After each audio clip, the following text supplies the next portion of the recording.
Good, I figured out. Good afternoon, everybody. Welcome to a special show today.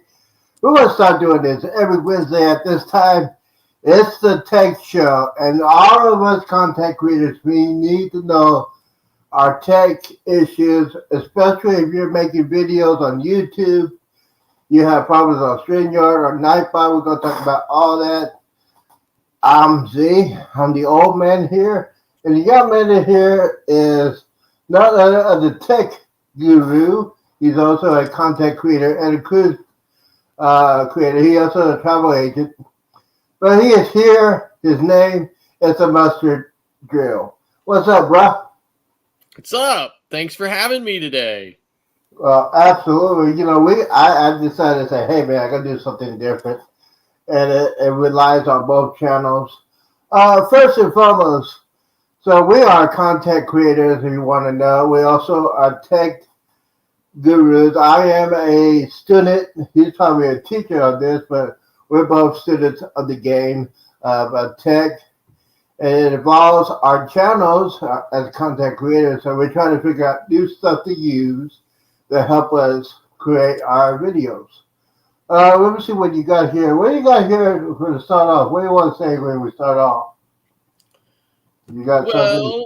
Like I can start off by showing you just a few of the things I have. So like I carry this with me when I travel. So it's just a simple basic portable hard drive. This one is a terabyte in size. As you can see, it's really small, thin, and it weighs like it's light as a feather.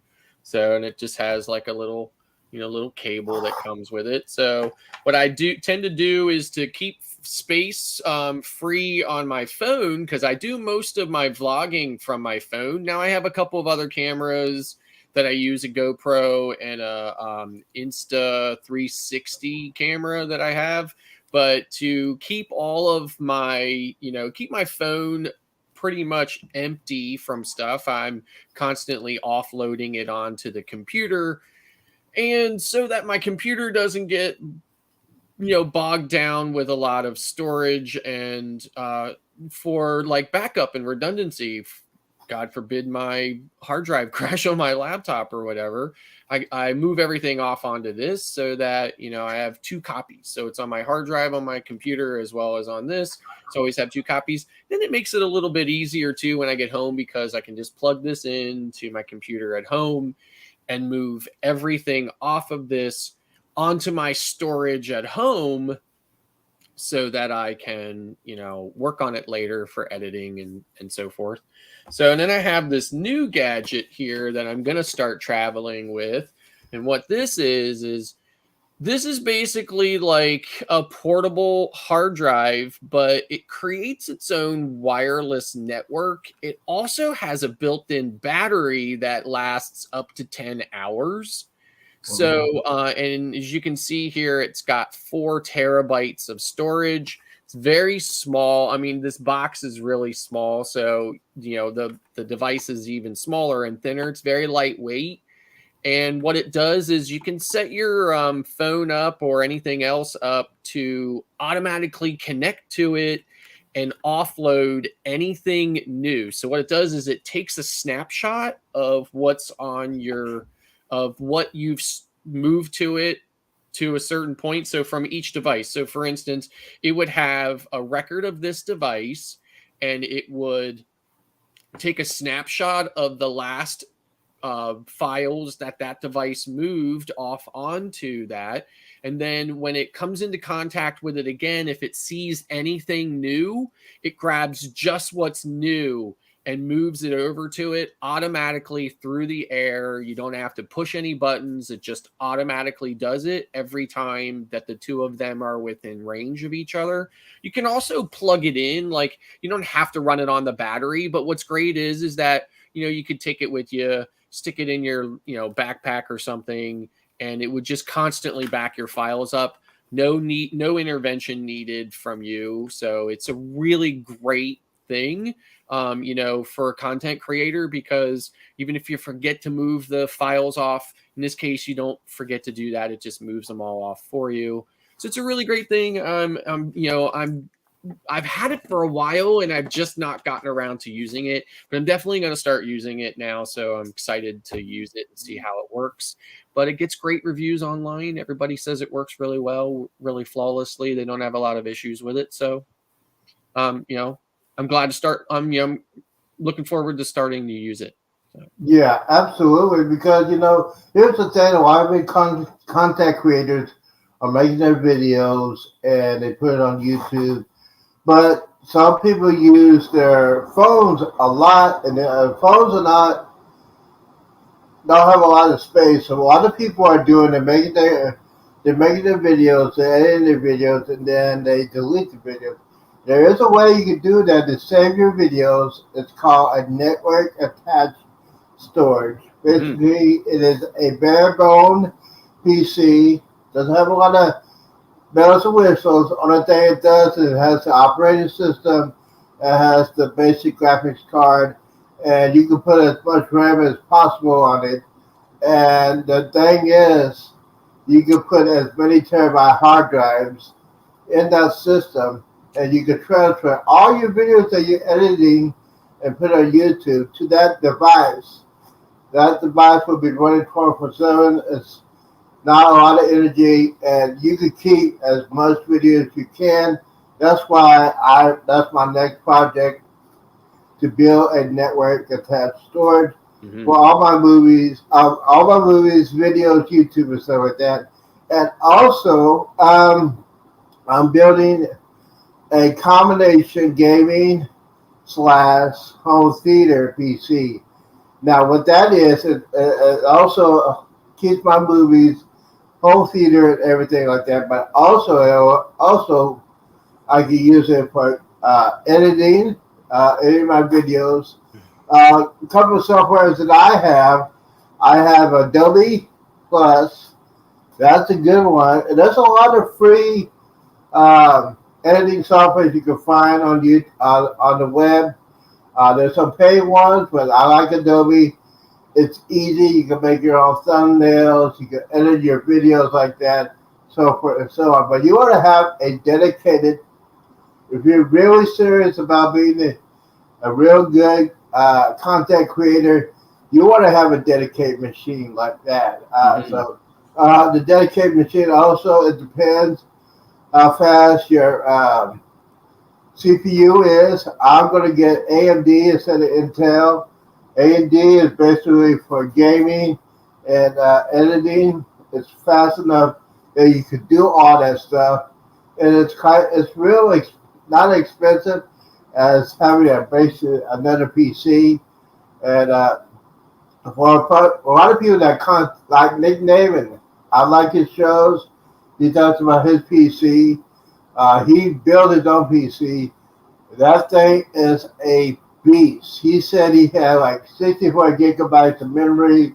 He has like 25 or 26 terabytes on that. He has an insane graphics card. Probably cost him about $500 for that. So but he has multi screens when he's doing his podcast. He has multi screens. He has multi webcam. I mean, that guy. It looks like he's doing it right, and he's been doing it for over 10 years, doing YouTube and stuff like that. Let's see, we got Baron Noah in the house. Thank you for coming in, bro. I know you've been cutting grass all day. We're just talking about some tech stuff. As far as getting your stuff, you got to do your research. That's why I like YouTube, to do my research, how I can build my components. I use Amazon Prime. That's where I get that. I am getting ready to start doing Newegg. I've done it years ago with Newegg and stuff. Dedicated. Newegg is dedicated for electronics, building PCs and stuff like that. As far as you've been doing, what is your? You have a dedicated PC at home? Yeah, so I actually have two. I have one here in my studio that I've been building for the last couple of weeks. It's It's an MSI build. It's a total MSI build that I built myself. So it's an MSI case. It's MSI motherboard, MSI 3060 graphics card. It's got 64 gigs of RAM in it. It's got a Intel i7 12th generation processor. I mean, it's a beast, right? So I'm gonna take a picture of it here real quick. I have it down here on the floor, but I'm gonna take a picture of it. It's got a glass side. Everything inside is like is RGB and stuff like that. So I mean, it's typical gaming computer. And the reason why I use a gaming computer to do that just is because editing videos is very resource intensive. It requires I mean, it doesn't require a lot. It's just that I like it to be fast and speedy, so therefore a gaming computer is really good for that, especially because the primary component that the software uses when you're editing YouTube videos is the graphics card. So I just decided I wanted that computer. It also kind of does double duty. If I'm in the mood to play a little bit of Halo or something like that, then I've got the computer to do it, right? So I don't need two different computers to do it, so that's great. And I have a very similar build. It's an all MSI build, and I have that upstairs in my living room, which is where a corner of my living room, which is where I run my travel agency from. And up there, so I have that up there, and then I also use that computer to do the morning show. So it's pretty much two of the very similar computers, one upstairs, one downstairs here. One's my daily driver and the other one's just here in the studio. It hasn't gotten a lot of use yet because I'm still working on lighting for my studio, and it's not it's not coming along well. And I think at this point I'm just gonna kind of throw in the towel on it for a little while and just get going. So yeah, I think a lot of people that are doing it been doing it for a long time. Most of them have a dedicated studio, and you're in the process of doing yours, so am I. And basically, if you want to have a good, decent studio, you gotta have decent light. So you want to be professional, but you want to be comfortable doing the dedicated room. My project is I'm transforming my living room into a gaming home theater PC room. So yeah, it's a lot of time, it's a lot of effort, and I get to do that because I am single.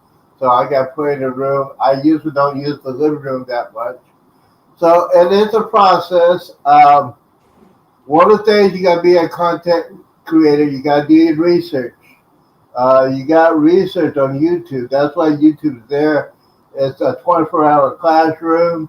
If you have if you have any problems about your PC or how to edit it, you could just say, "Hey, I'm having problems on it."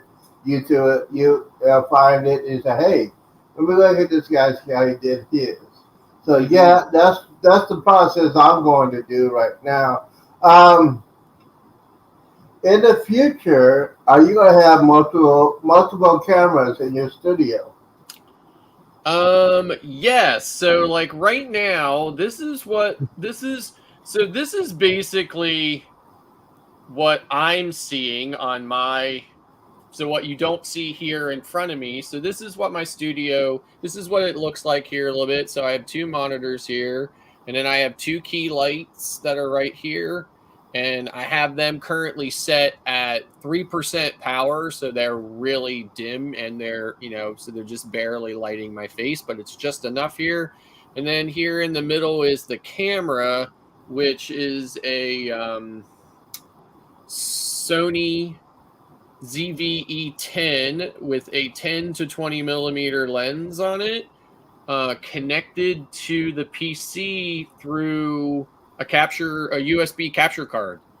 So, and then what you probably don't see here is, and then right here in the middle is my mic, which is an Elgato Wave 3. And then I also have the Stream Deck here. So what the Stream Deck does is it's a customizable automate, it automates some of my functions. So it turns my lights on and off, does different things for me here. It'll turn the studio light off back there and, a couple of other things. So I think here I don't know if you can see this or not, but turn that strip off that I have back there, turn it back on, stuff like that. So it automates a couple of things. I have some website quick keys on here too. Like I can hit one button here, it'll take me to StreamYard and YouTube. And I mean, really the sky's the limit with the Stream Deck. You can really do a lot with the Stream Deck. It's just that I'm not using it for that much right now, just because I haven't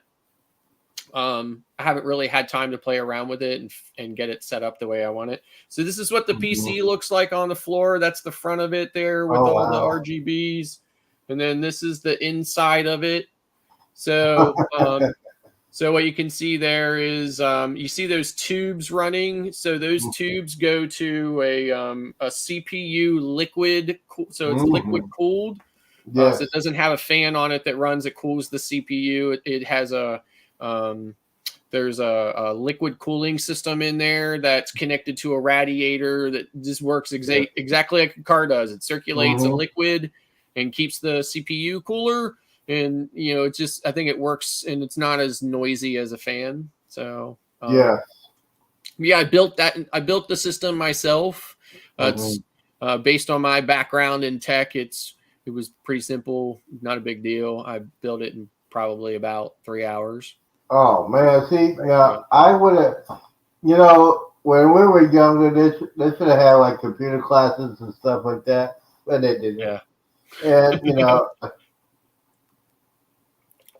and then the software I use to edit all of my YouTube videos is it's Wondershare Filmora. So I'm using Filmora version 11. And I really like it. I'm very familiar with it. A lot of the softwares are very similar in how they work. I just was familiar with Filmora. I really liked how it worked, and I was able to purchase a perpetual license for about $50. So it didn't cost me that much to get going with it. And I've been using it for years to edit my YouTube videos. So, yeah, that's pretty much that's like pretty much my entire setup, everything that I use to do what I do. So, well, I am a rookie at that, and yes, back in the day, I built my PC long time ago, like 2006, 2007, like that. And basically, I built my computer for downloading. I don't recommend you download anymore, but I used to download a lot of stuff, and basically, yeah. So I want to try to get back to building a PC that I feel very comfortable about. And a lot of things that YouTube does, which I love, there are guys that do it for years and years and years to do that. It's incredible. Cruz back to the house. What's up, bro? I talked to Cruz last night, and hopefully you might come in if he's not busy. But yeah, he's getting ready to get into a dedicated PC for his editing and stuff like that. I mean, a lot of people don't understand that some of these laptops can handle editing a lot. I heard a lot of people try to edit it with their laptops. Sometimes it'll freeze, or sometimes it'll shut down. The laptop will shut down.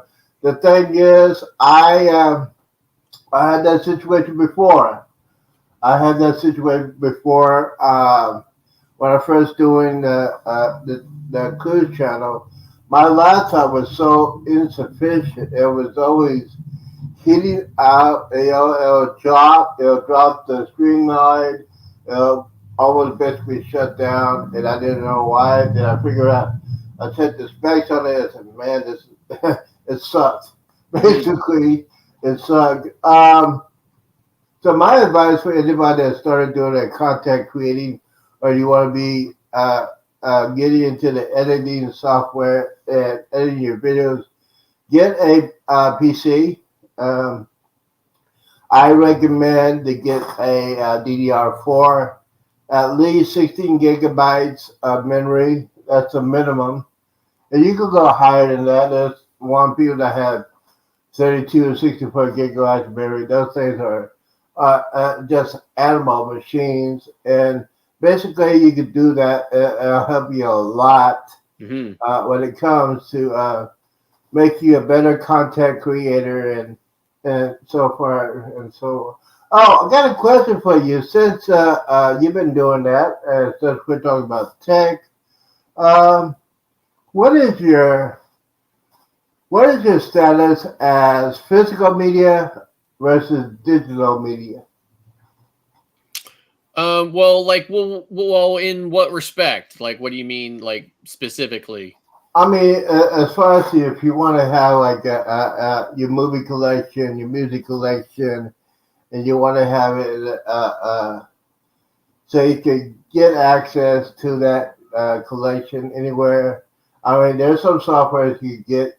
You have a NAS device, and you got it all connected to your network, or you got it connected to your phone, and you got to contact your. Are you on an airplane or you're halfway across the country? You contact your network.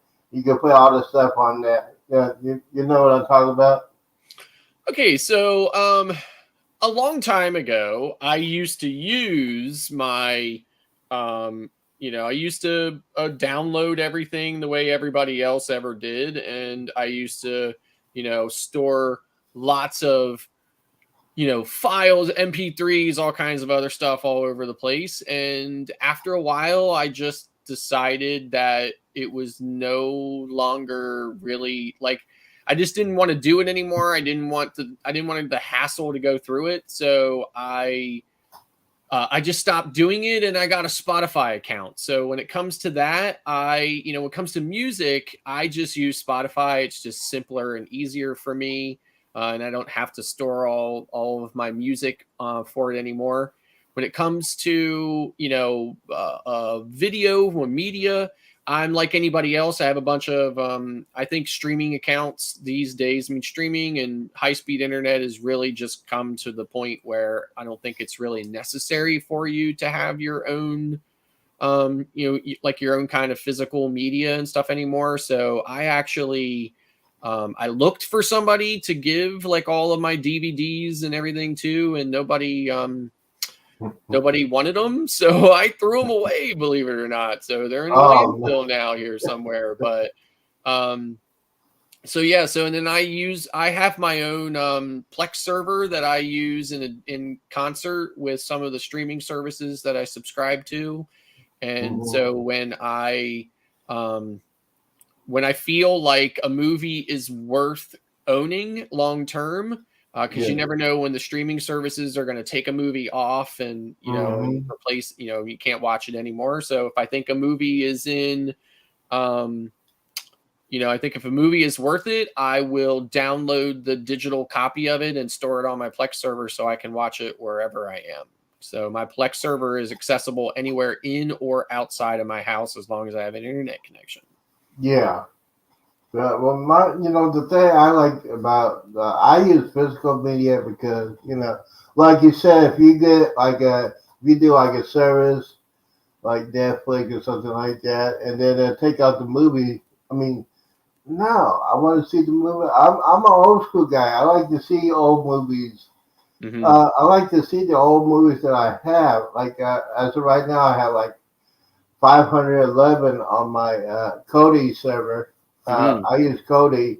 I have like 511. I like it's like a drug. Yeah, right. It's like a drug. You want to say, hey, maybe I could do this with Kodi. I could use this kind of software, and I'm ready for my DVDs. The one most recent one I ripped was Top Gun Maverick. Incredible movie if you ever seen it. You need to go ahead and get it. It'll blow you away. Great movies. My next movies I'm going to get the John Wick 4. I haven't seen that movie. I love John Wick 1, 2, and 3. I have that in my collection. And, if I get bored, I just watch it. I can watch them all day, every day. It's my physical media. I love it. As far as my music, us old people, well, I call myself an old dog. I had all the CDs that I started collecting over the years. And then I used to move a lot from apartment to apartment, whatever. And it was a pain in the butt to pack them up, unpack them, pack them up, unpack them. So that's why I use Nero. It's a ripping software. So I rip up most of my. I still got CDs. I had that got rid of. I got plenty.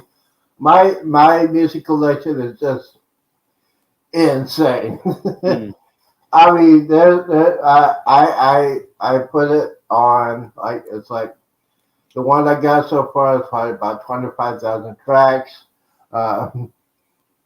So basically, if I put all my CDs into that, it'll take me at least a month to watch it just nonstop for a month, and it's fun for me to make sure I don't have duplicate copies, unless. Now here's the thing I'm talking about. Especially if you're a content creator, you're putting all your movies and stuff. You need to have a backup hard drive. Back up everything you make as a content creator.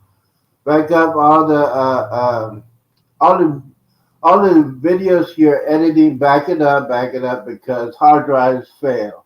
So this is the primary NAS that I use at home. This is the Western Digital PR 4100. It's got 4 bays in it, so it's got 4 drives in it.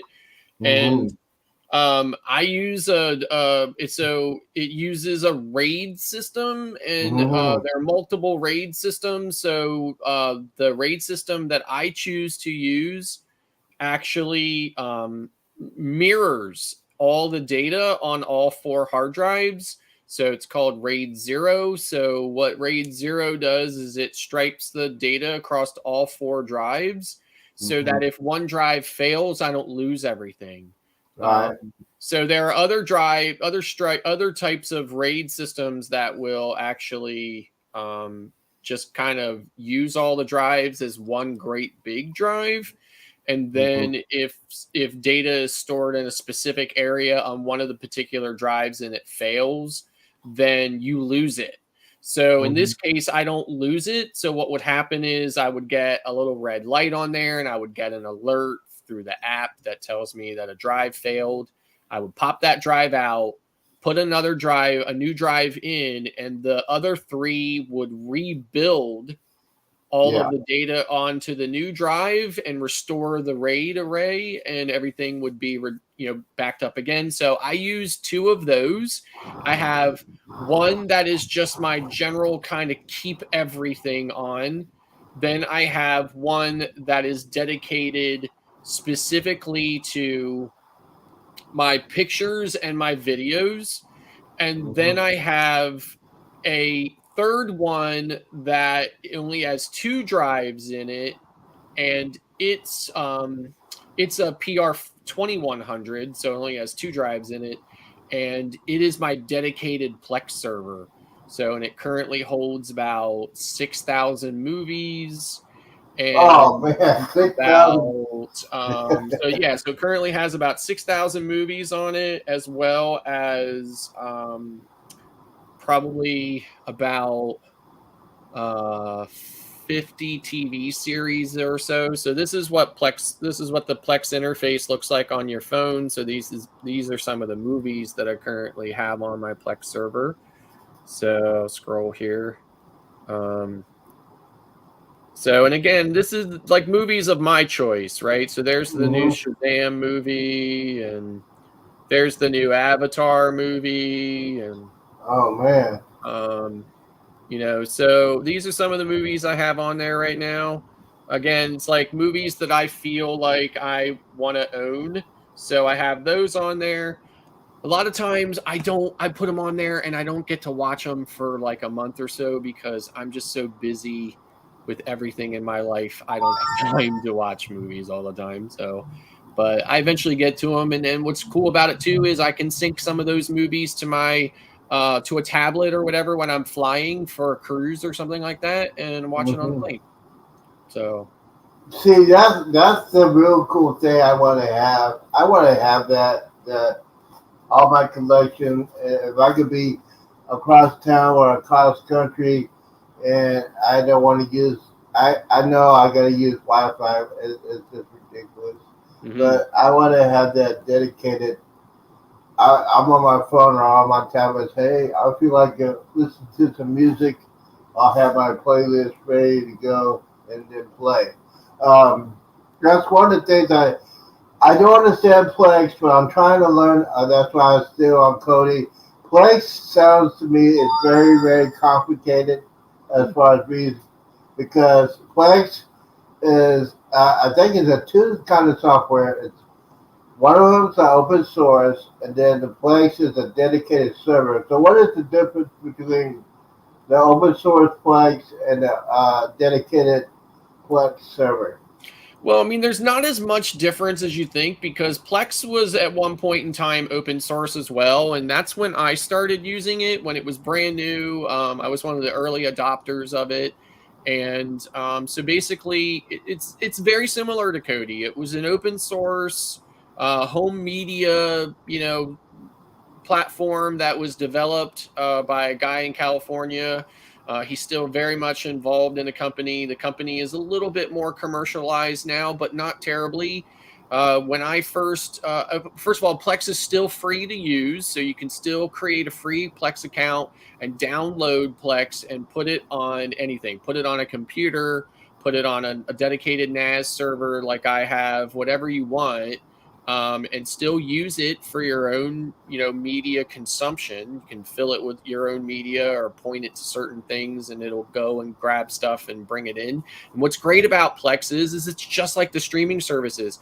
You bring the file in, you drop it on, it automatically scans it, it figures out what it is. It puts a movie poster in it, like you saw there on my phone screen. It puts the appropriate poster in it. It grabs all the metadata, so it grabs all the information about who's in the movie, what the movie's about, gives you the brief synopsis, gives it the goes and grabs the Rotten Tomatoes rating on it, does everything all for you.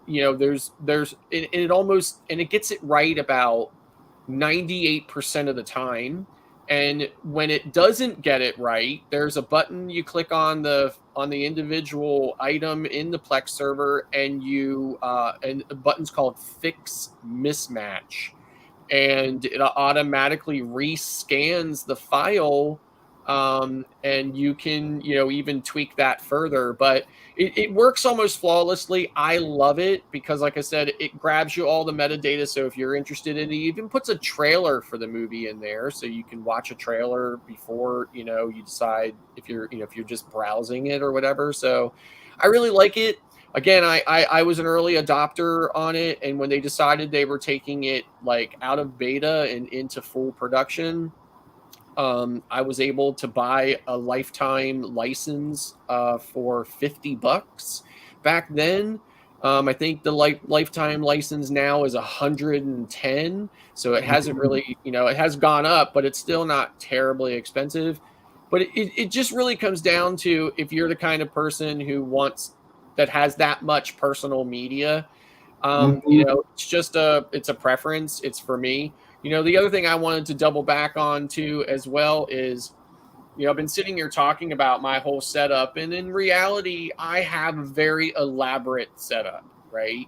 I have a lot of money invested in it. I have a very elaborate setup, and it works for me, but it's not necessary to get started in YouTube, with YouTube. I mean, when you see these YouTubers out there and they tell you, the best camera is the one that you have with you. So in most cases, it's the cell phone.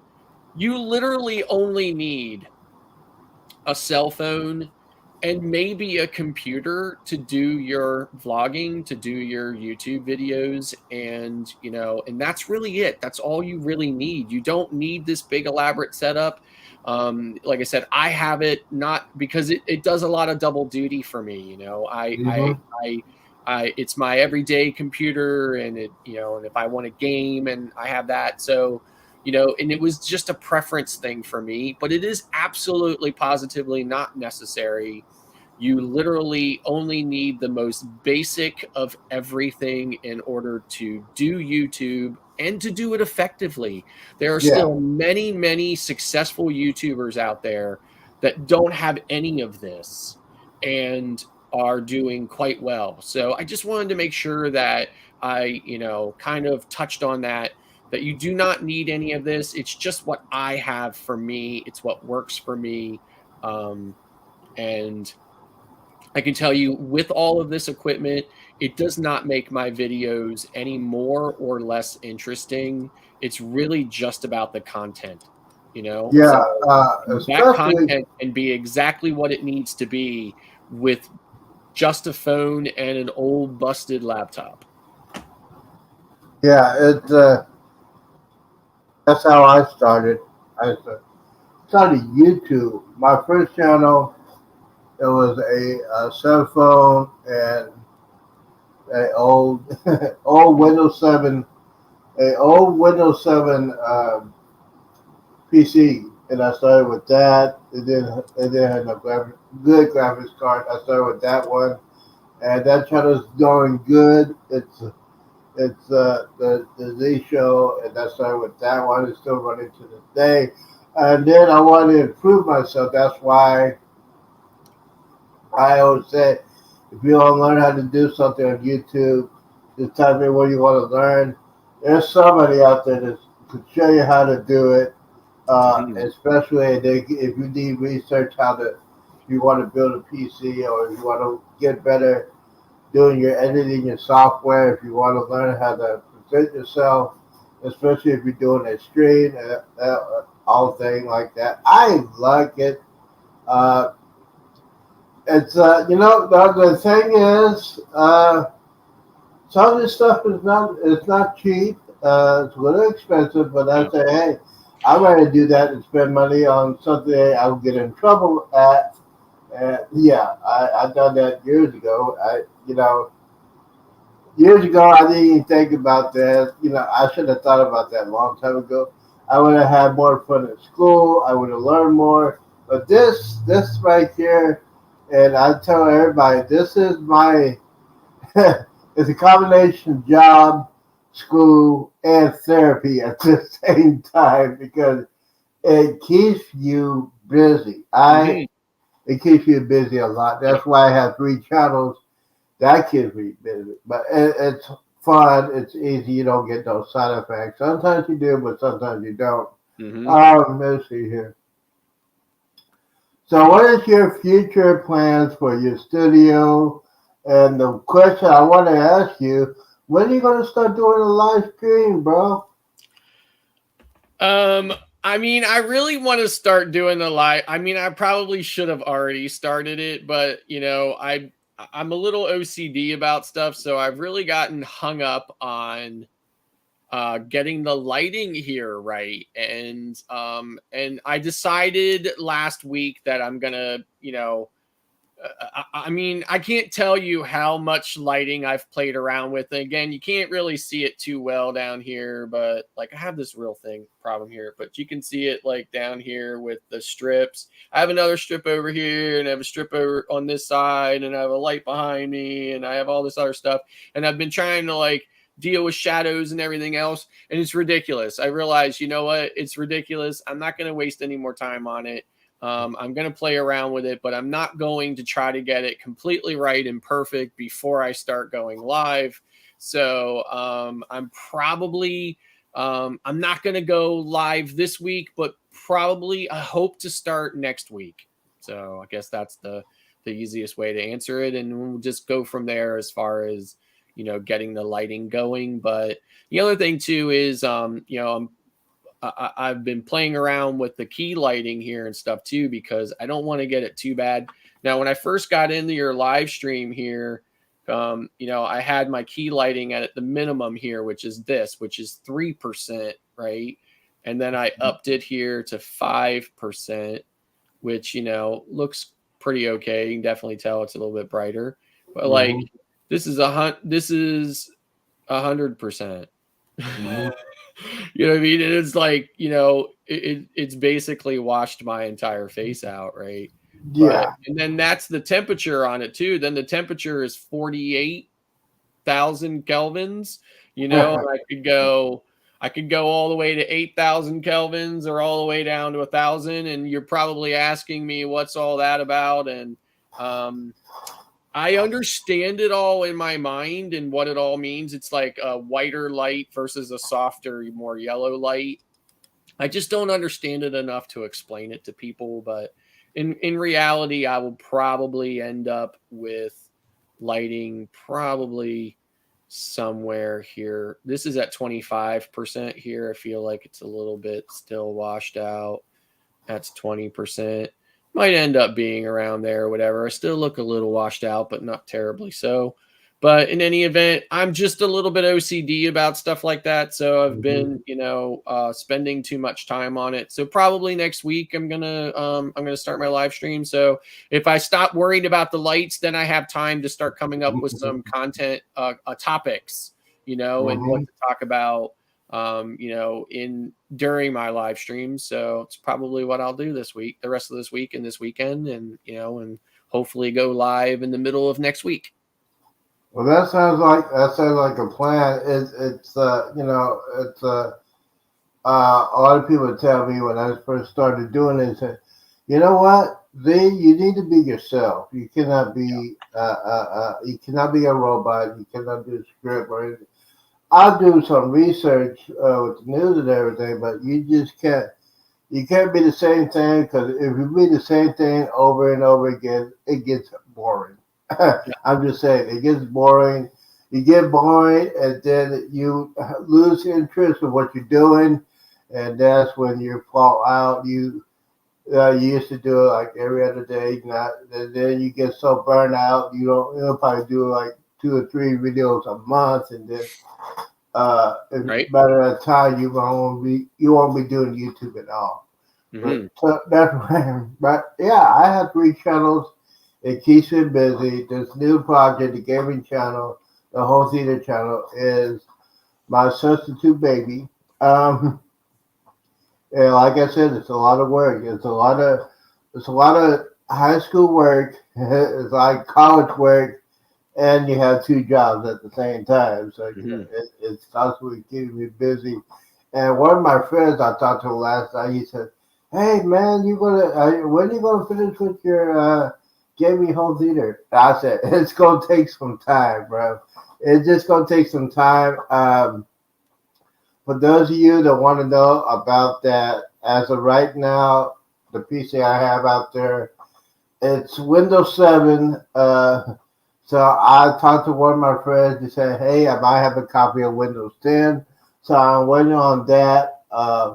But that PC right there might be my dedicated NAS device. Is not that real powerful, and you really don't need a powerful NAS device. Only thing it does is probably updates and store your files, all your videos, pictures, and stuff. That's all it does. And it's run on low power, so it won't use a lot of electricity. Basically, it is a storage device.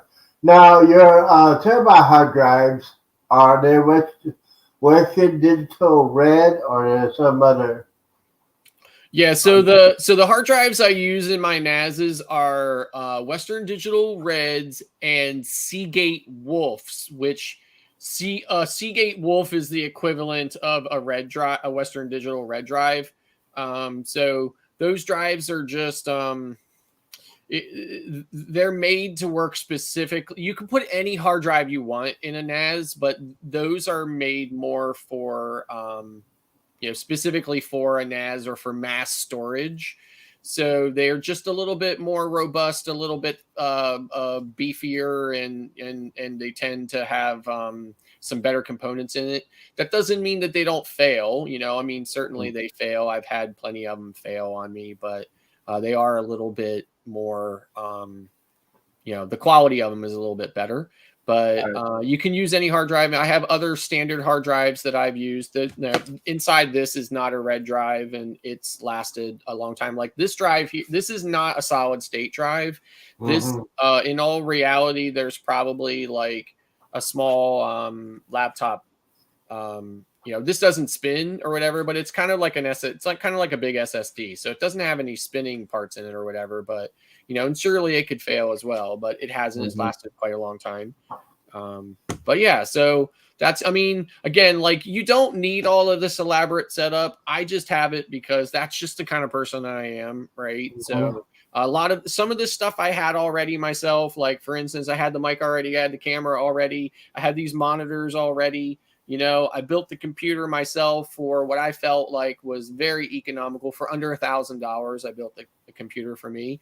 It would probably cost, double that if you were buying it already built. But since I know how to do it, I was able to do it on what I consider a little bit cheaper, but it was a little bit more expensive. The key lighting here cost me about $150. So that light back there cost me $37, sign that says live on air. That cost me $37 on Amazon. So again, not terribly expensive. I didn't spend a whole lot of money on different stuff. The Stream Deck here cost me $109. So, I mean, each component was not crazy expensive. So, the stand that I have my monitors on that are suspended or whatever here, I think I got that from Amazon also for about $47. This mic was about $109, I think, again. So it's just that, each component was not crazy, terribly expensive, but, collectively it probably, came out to maybe around total everything, probably around $1,500-$1,600 or something like that or whatever. But the large chunk of that was the computer. And I would have done the computer even if I wasn't building a YouTube studio, because I would have wanted a dedicated gaming computer for, those times when I want to unwind about stuff or whatever. But, and now the laptop I have that I travel with that, that I use to do my YouTube videos when I'm on a ship and stuff like that, that is also a gaming laptop. I've owned it for about a year. I used to use a different laptop. It was perfectly fine. It was just your everyday run-of-the-mill laptop that, wasn't anything beefy, wasn't anything special. And it edited my videos, no problems. I didn't have any issues with it at all. It just took a little bit longer. And it was really loud. It sounded like a jet engine taking off or whatever, right? Because the CPU really had to work hard to do that. Again, I wasn't, it was a preference of mine. I wanted to buy something that was a little bit more. So I bought a Dell G5 gaming laptop, which is basically the precursor to an Alienware laptop. So it has a lot of the same components. In fact, it even comes with all the Alienware software on it. So it's basically kind of like a generic Alienware laptop, but it has also a 3060 graphics card in it. And an i7 12th generation processor in it. It's got 32 gigs of RAM and 2 terabytes of storage in it. So, and a 16-inch monitor. And then I use this same mouse that I have here, which is just a basic Logitech mouse for $25 that I got at home, like Staples or something. So, so again, not, it's a preference of mine.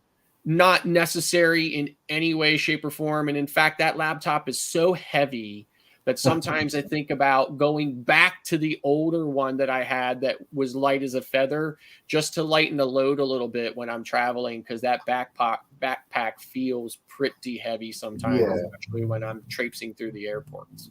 So. Absolutely. And we got somebody on the chat.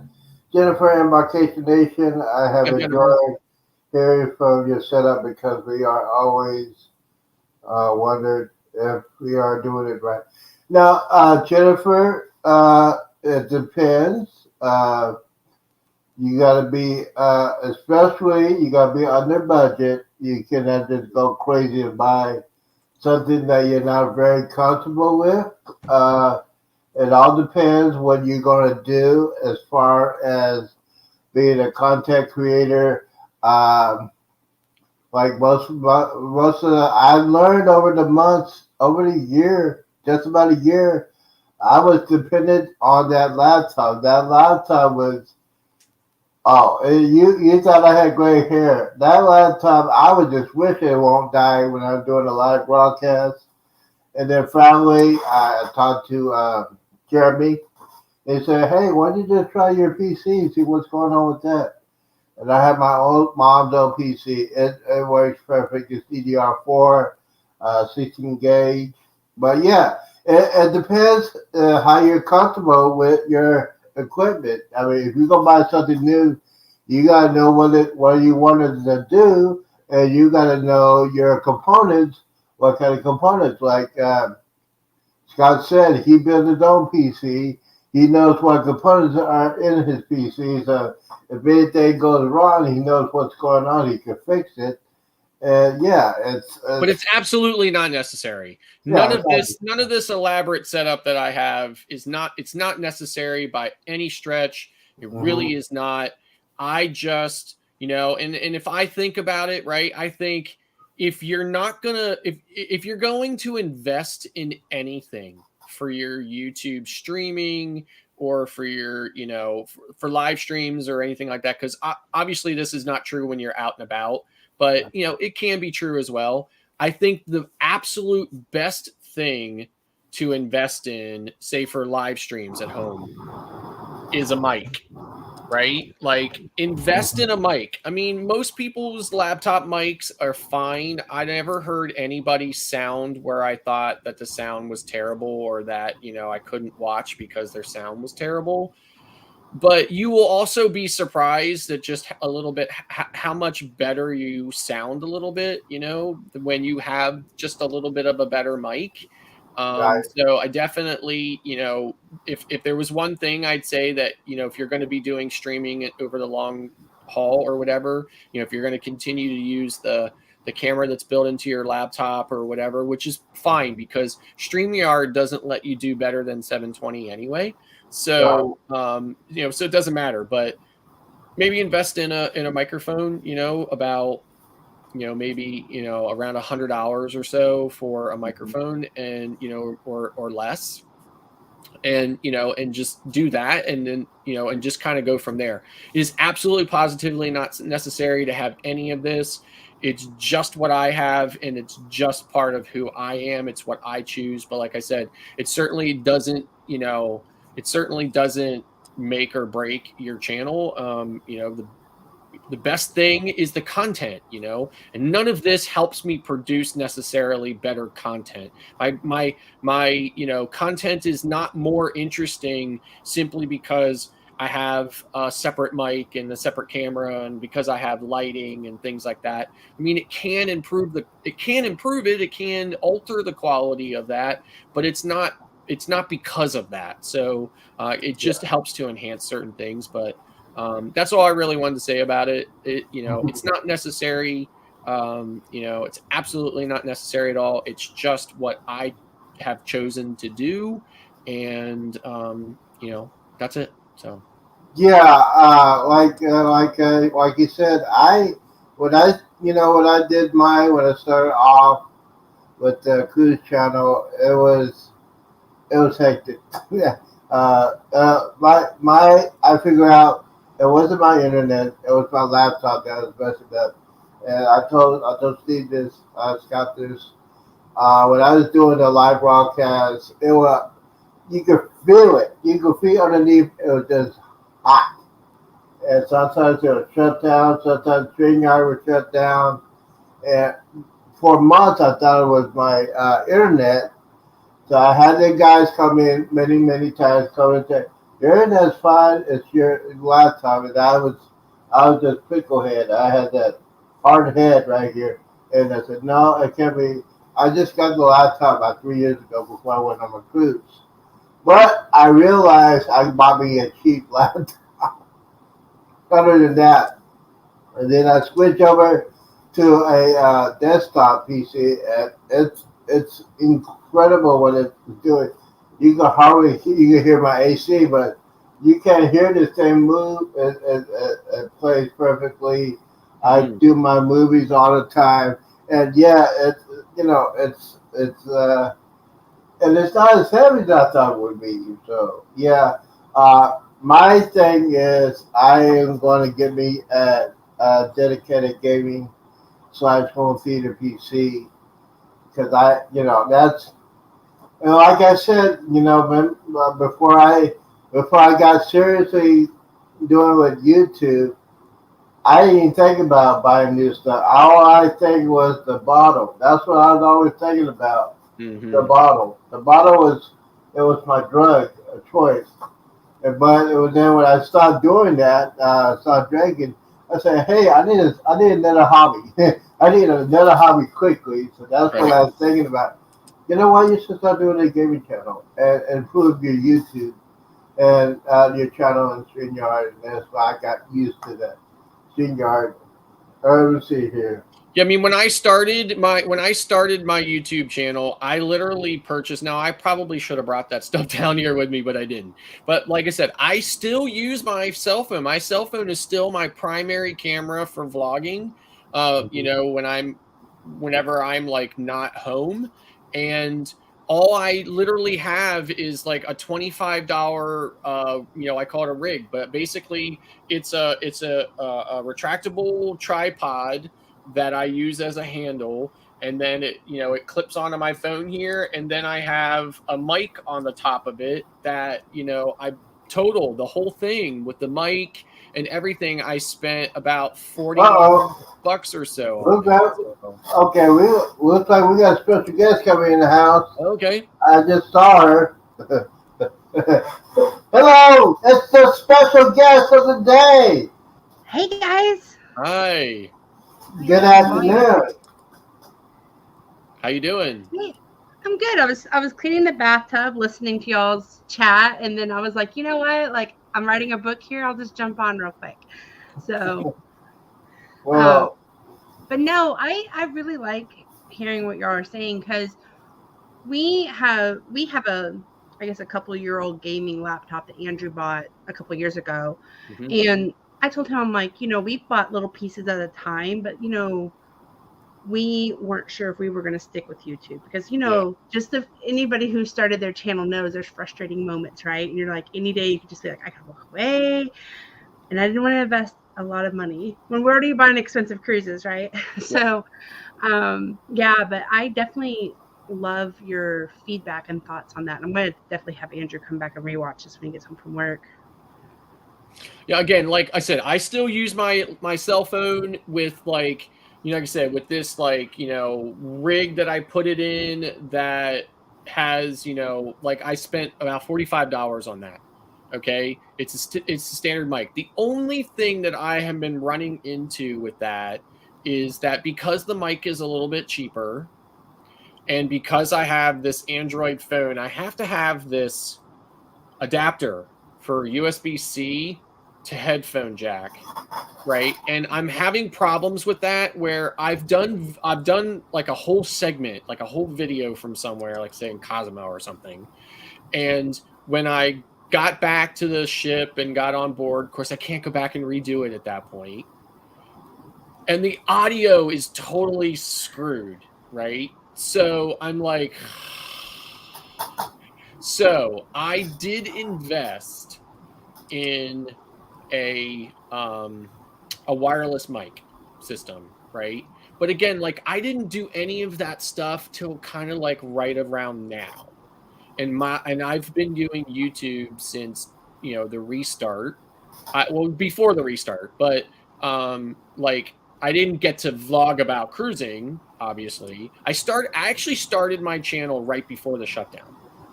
Okay. And I did all these vlogs from the grandeur of the seas on the last cruise before they shut down for COVID. So I looked at my wife. I was like, "How am I going to be able? How can I start a YouTube channel now about cruising when cruising just ended, Right. right? Like, So I just sat on it. But in any event, plus I was way too busy canceling and rebooking clients and stuff like that at that time anyway with my travel agency. I didn't have time to do anything about it anyway. So then when we knew we were going to be getting started on it, then that's when I started doing videos from home and stuff. And it was ridiculous back then because I used to wear a life jacket. If you go back and look at some of my older videos, I'm sitting in my living room with a life jacket on. I have green screens in the back and all this other kind of stuff, right? Anyway, so I think we watched you then. Like, I don't think we were. I think I remember that now that you say that. I just don't think I realized it was you. It was me. I remember, like, why is it I wear a life? I just remember that. Like, yeah, so I have my hat on, my sunglasses, and his life jacket, but always like some type of like cruise ship scene behind me or something like that. It was green screens, right? I remember that. Anyway, so yeah, that's what I started out doing. And again, I just did it with this, not this phone, but like my phone and just this like, cheap little kind of setup I got on Amazon. And like I said, I still more or less use that. And I have these other cameras that I take with me on my cruises. And I love the idea that I'm going to make all of this content with all these different cameras. But 99% of the time, it's just this. Yes. Like I bring them with me, but I don't use them. Or if I do use them, I get a little bit of footage from them for like some B-roll or something like that from them. And that's about it. But again, like it's easier for me since this is in my hand and I'm vlogging and then I see an opportunity to do some B-roll. It's just simpler to do it with this. Right. So again, like I have that stuff, but I don't really use it a whole lot. Like it's not my main like piece of equipment or anything. And I still, like I said, and that's all you really need. Lately, though, I've been investing in all this stuff because I know that I'm going to start doing lives from home here and stuff like that, in addition to, my cruises and stuff like that or whatever. And I've just decided that, okay, now I've been doing YouTube for, close to like coming up on 3 years now. Right. So I'm like, okay, so yes, I'm going to keep on doing it. I know I'm going to keep on doing it. So I'm going to invest in a little bit of money, like T-Dub had said about how clean the audio is from my mic. And that's what, that really, you'll find that, not everybody, but you'll find that a lot of your users will appreciate that, right? It will improve your content or whatever. Like this mic, again, I didn't spend a ton of money on it. It was $100, right? It wasn't like a super expensive mic, and it has anti-clipping technology in it. So it's made by a company called Elgato, and the mic is called Wave 3, and it will prevent clipping. So no matter how loud I get, it will automatically adjust the gain on it, and it will not let me become overmodulated. So my audio will never sound like crap. So those are little things that you can invest to just kind of improve your content, whether or not anybody ever says to you, oh, I really appreciate you buying that new mic so that your audio sounds better. Nobody's ever going to say that to you, right? But you're going to know, hey, you know what? I did that, and whether my viewers recognize it or not, I did it for them. I did it for the quality of my content. So again, like I'm doing this to try to get my lighting right and, and just stuff like that. I built this space in my basement, just portable walls and stuff like that. But I built this space in my basement so that I can start having a dedicated place to do, videos from. So I don't have to tell the whole family, you can't come in here right now. I'm doing a video, right. Like, you know what I mean? Like, I don't want to do that. So, but in any event, but I do the morning show from upstairs. In my living room, and it's just what works for me because that's where I'm working during the day as a travel agent. And my wife is actually down here right on the other side of this wall in a dedicated office space that we built for her back during COVID when she started working from home. And my daughter works upstairs in her bedroom. Again, from home.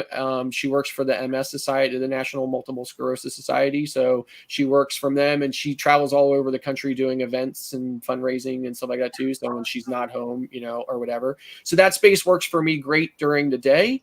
And of course, for me to do the morning show in, but this space is where I'll be doing my primetime lives from and stuff like that. So it was just something that I did more recently, but it's not something you need to do. You absolutely don't need to do it. But if you want to invest a little bit, I say, get a good mic, get this mic so that your audio sounds a little bit better or whatever, and you can go from there. But none of this stuff, like I said, none of this stuff I spent a whole lot of money on individually. Collectively, it probably comes out to a decent amount of money.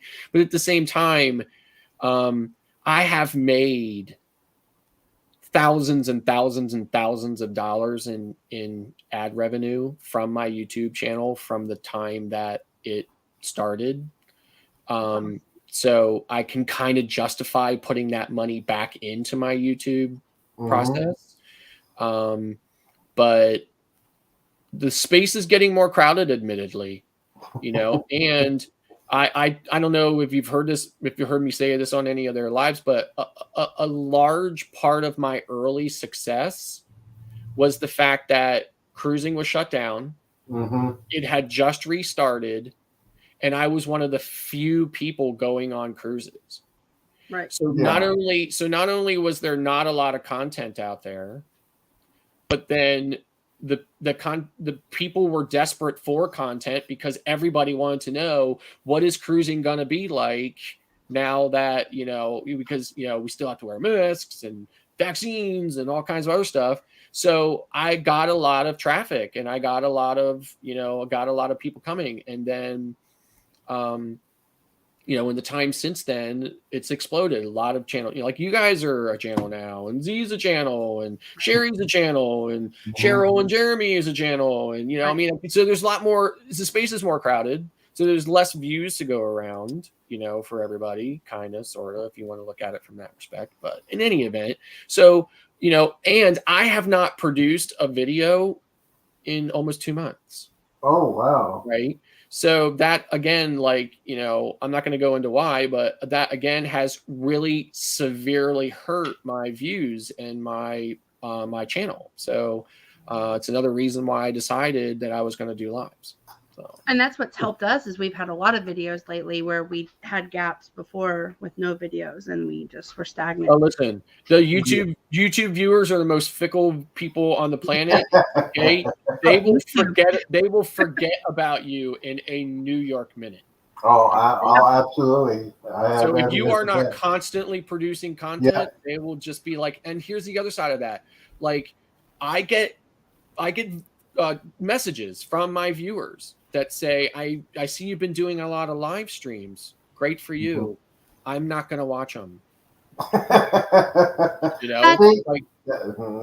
it. And Z can attest to this, and probably anybody in the chat too. Andrew and I didn't go live a whole lot until really, really recently.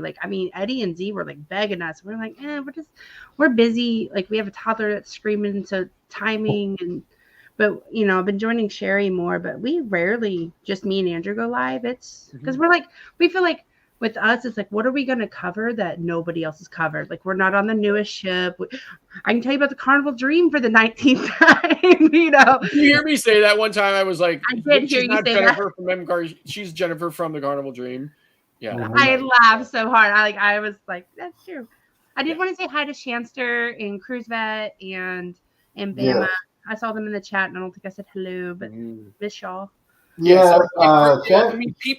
Some people are not. There's a lot of people out there that just want the content. So, if you're on a Carnival Dream and they're coming to find information about Carnival Dream, they're gonna come and watch that video you did about Carnival Dream, but they're not gonna watch your lives. Exactly. Because they want that information. They don't want to sit and wait to see what you're going to say. They don't want, if what they were looking for didn't come until 27 minutes into your live, they're not going to want to wait. They're not going to want to wade through all the rest of the stuff. So again, it's a different user that watches the live versus that goes and actually gets your content. So it's really important for you to do both. And I think and maybe, I know, Scott, you're fairly new to our channel, but we used to have really long intros and long videos, like 15, 20 minutes. And if you notice now, we've actually gotten comments that they're too short. And so it's like, well, I was trying to make it a little more to the point, so still trying to find that balance. But we used to have these really long, Andrew had this long intro about our day. I cut all that now. He still does it, and I just clip what I need, but, and that's where we've come to learn more in editing and getting better and and figuring out our channel.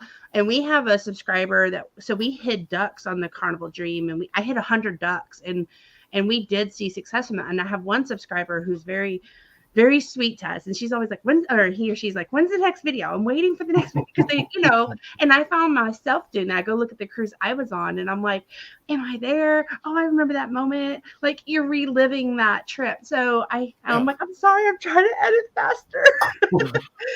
Yeah. Right. I mean, we all have lives, right? Yeah, we all have lives. Things happen. Like I have a travel agency I'm running, right? And I have other stuff that I have to do. I have my mom is almost 80 years old, lives in a nursing home, and I have to constantly do different things for her and talk to the home about different stuff. I'm constantly doing that. I'm trying to spend time with my wife, I mean, I'm just trying to live, so it's like, I'm going away I'm doing some land-based vacations. I'm leaving not this coming weekend, but the following weekend for a week. Away, I was away back in early May or whatever for a week.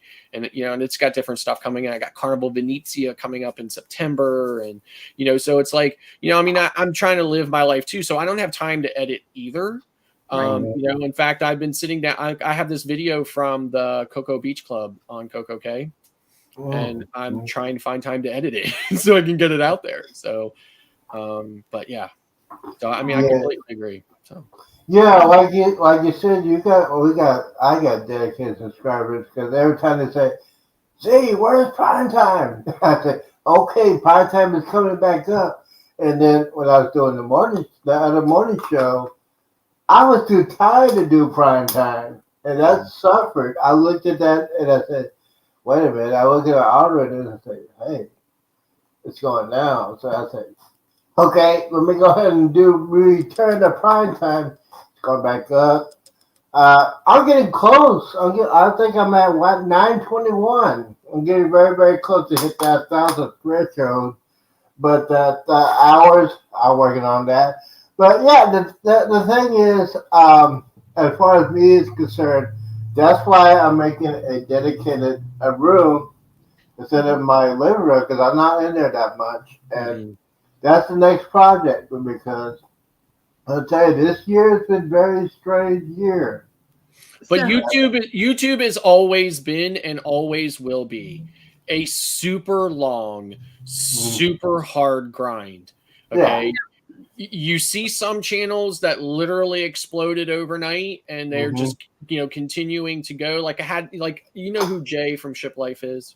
Okay. So I had this really great long conversation with Jay on both the celebration, and then he and I both got off the celebration and both went over to Margaritaville. Right. And so we had a long conversation on celebration. We had a long conversation on Margaritaville, and, he had said to me that he was blown away at how fast his channel grew. But he was the first person to tell me, but it is so far from the norm that he didn't even know how to describe it. He's like, I can't even tell you how far it is from the norm. He was like, I'm like one in like a billion channels that would do that. He was like, it is a long, slow, drawn out grind. It takes a really long time. Your content has to remain well and appealing to a broad audience. You have to be focused on everything. You have to keep on going. And so that's why so many channels, they just fail. But you see these really great channels and their content is really great and they have a ton of it, but their last video was uploaded a year ago or 2 years ago and stuff like that or whatever. It's because for whatever reason, they just said, I can't do it anymore. Right. And, so that's just it. I mean, it just takes forever and ever and ever and ever. So, so you can't get hung up on each individual video. You can't get hung up on any of that stuff. I spent years researching what to do as far as creating a YouTube channel before I actually created my YouTube channel and made my first video. I spent years studying it and learning about it and everything else, and studying filmmaking and, just content creation and just in general. So, I mean, it really is a long, hard thing. I don't think anybody needs to spend that kind of time on it. You just got to hit record and come up, with content for people, but you're never going to grow overnight. So you just have to be prepared to be in it for the super long haul. Yeah, I mean, who would have thought? And Jennifer could say this. Who would have thought in less than a year I would have got up to 900 subscribers? Who would have That's awesome. thought? Well, we were What? at 100 at New Year's, 150 maybe, not even. I don't think we hit 150, and now we've grown a lot. No, Yeah. I started watching your channel probably around 260, Hours. maybe 300, something like that, or Mhm. whatever. Yeah, now you're over 700, so it's Yeah, I mean, yeah, it's great. It's you absolutely know why? You know the reason why they did that so much because basically they said, "Hey, it's the Chloe show." A lot of people, I'm just saying this, it's the Chloe show. A lot of content creators do not do their kids on a cruise or anything live. she's They so need and to she's see so that. well behaved. Yeah, it fits See that perfectly. part, yeah. She actually is pretty well behaved, and she loves cruising. Like she really does. But we've been traveling with her since she was a month old, and she took her first flight to Boston. Mhm. So she's really, even though there was COVID, we still did things. Sure. I work remote, so it was like I was like, oh my gosh, I've got to get out of this house. So I feel like it's kind of ingrained to her. Like she knows what to do. She knows when the luggage is out, we're going somewhere. Yeah. But she has her moments too. So I edit that part out, where I'm like, Chloe, can you let daddy talk? Like, please, like, Yeah, he has sure. to say something. Sure. You'll see in our next video because I'm having a hard time editing out where we're opening. She was upset because she wanted to open the door to our room, and he was trying to like open the door to do the room tour, and she was like upset about it. Like, it just ruined her whole day. Just Yeah. angry.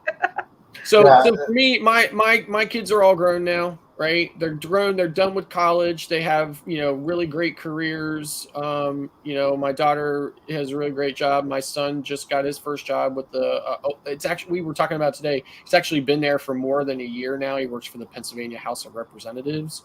Oh, So so like they're all grown up. I see them coming and going. They're all both on the verge of moving out of the house and stuff like that or whatever. And I miss my kids when they were tiny little, like kind of like Chloe's age, right? So I love seeing those videos with her in it just because I love little kids, right? Like I miss my kids being little. They're all grown up now, and who knows if I'll ever have grandchildren, but because Gen Z isn't really trying to have kids too much, but in any event, so it's like I love seeing those kinds of videos, and so And one of the things that Shaysha just said, she said that she can't do it 24/7 because she got discouraged because going up to 1,000 subscribers, and then she said I was losing subscribers and it's not stressful. But the thing is, I had that same problem when I was getting to like 300 to 400 to 500, and I got so stressed out. I said, well, "What am I doing wrong?" And I finally realized if you get a subscriber, a couple of subscribers every day, you need to check on that channel. You say, "Hey, this is a new person. Let me go check out their channel. Let me do some comments on there. Let me go watch a couple of their videos." Not like 30 seconds. I do like 5 or 10 minutes. That's just me. This is what I do. It's a full-time job. It's there's definitely nothing a on goal, TV. right? So those milestones, 1,000 subscribers, at 4,000, everybody wants to hit that. Everybody is kind of focused on that. Whether it is hyper focused on it or in the back of your mind, you definitely don't want to lose sight of that. But at the same time, you can't expect it. In any kind of expedient way, right? If you do get it quickly, that's great. For me, like I said, the big boost for me was that there wasn't a lot of content out there about what cruising was going to be like during the restart. And I was on a ship like at least once a month, and in a couple instances, like 3 ships a month and stuff like that. I was taking advantage of all of the, like Carnival was offering me cruises for like, a balcony for $50 all in. Yeah. It's like because I was a travel agent, because I'm a travel agent. So So it was like I was just like boom, boom, boom, boom, boom, boom, boom, boom, boom, going, and then I was getting a lot of content. And when I did this video from Norfolk on Carnival Magic, that video exploded. Like when I posted that at like 3:00 in the afternoon from the Magic, within an hour, I had like 10,000 views. Wow. I had gained almost probably around 1,200 subscribers by the next morning. Like literally like 12, 18 hours, I'd gotten 1,200 more subscribers. And then in the end, that video ended up like with 28,000 views, which isn't huge as far as for, like a viral video kind of goes, but it was huge for me. Being a tiny little channel that nobody had ever heard of before. And a lot of people are like, what's the muster drill? Right? Like even just the other day, somebody thought I was a master drill or something like that or whatever, which is fine. But, I'm just saying it was huge for me. And that was what really, propelled me. And then I'd gone on the Sunshine from Charleston the following March or whatever, and that's when I became monetized. So literally I got there, I did a video from it's cruise day or whatever, and as soon as I did that, I got notification that I had hit my my mark, right, my 4,000 watch hours and stuff like that or whatever. So because I hit subscribers way before that, and then I just I was like, okay, what am I, so I had already watched this video or whatever. Somebody just gave like a tip of how you can try to speed YouTube up in doing the partner program evaluation.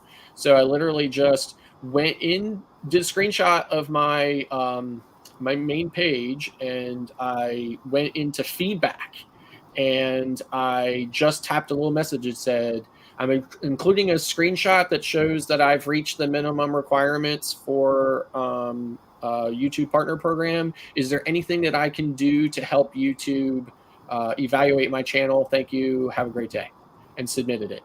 And then I walked out of the hotel, took the Uber over to the ship, got on the ship, did the whole thing, got up the next day, went up, grabbed a cup of coffee, went out to Guy's Burgers, sat down, opened up my phone, and there was the email that said, congratulations, you have been accepted into the YouTube Partner Program. I was like, you're probably going crazy.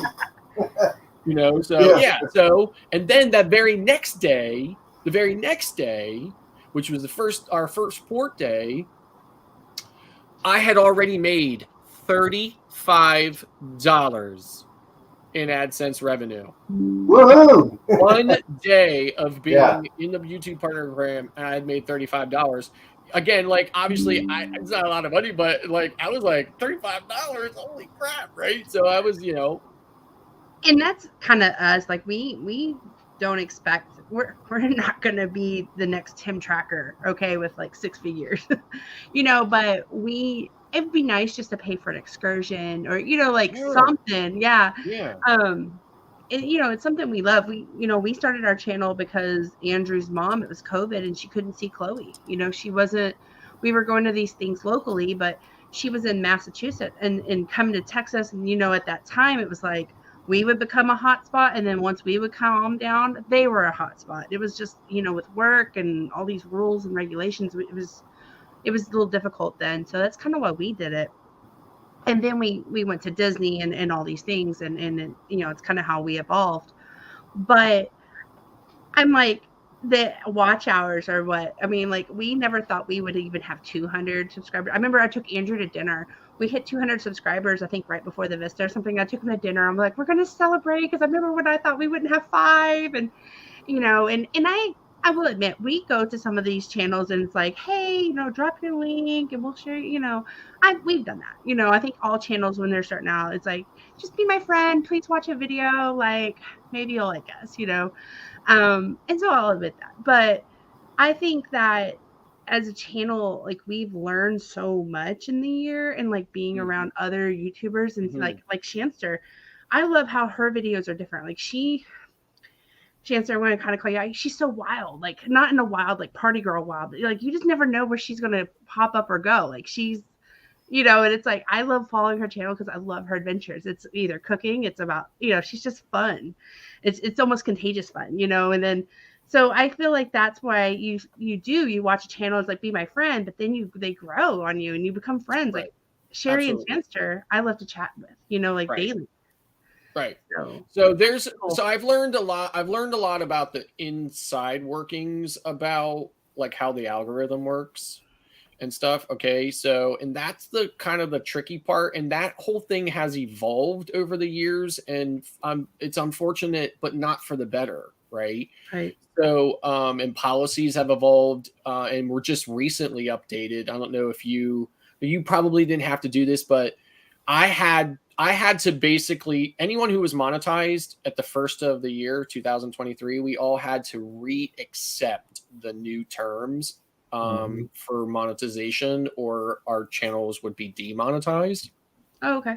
And in those new terms, it basically just made it harder and not as is creator friendly from YouTube.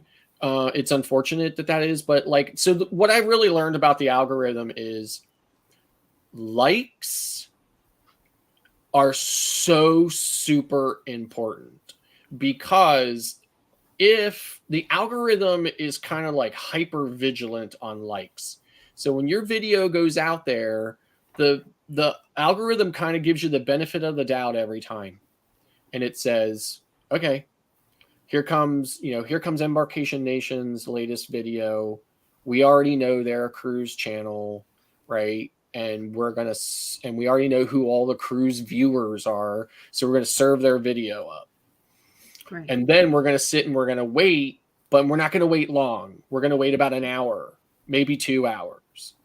And if they are not getting likes to a degree, to a threshold that, of course, nobody will disclose, but I can guarantee you it's more than a couple.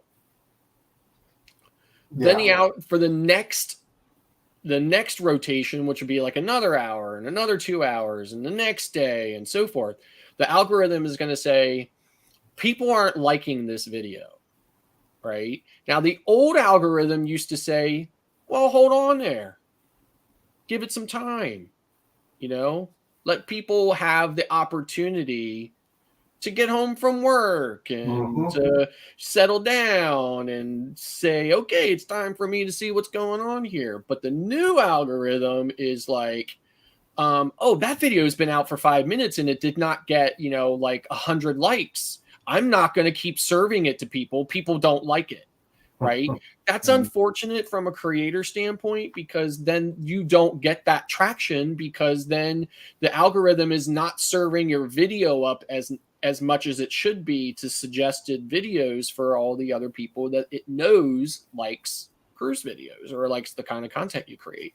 So that is unfortunate, but YouTube says that it was necessary in order to protect the integrity of not only the process or the system, but also the advertisers. Now, it doesn't mean as much to somebody who's not making money off of that video, but it still means, whether you're making money off it or not, it still means views, and it still means potential. You have less potential new subscribers, a new discovery, like this person who does watch cruise videos, but maybe they only watch the other 3 channels, and maybe they don't pay too much attention to their suggested video page or whatever, the suggested videos.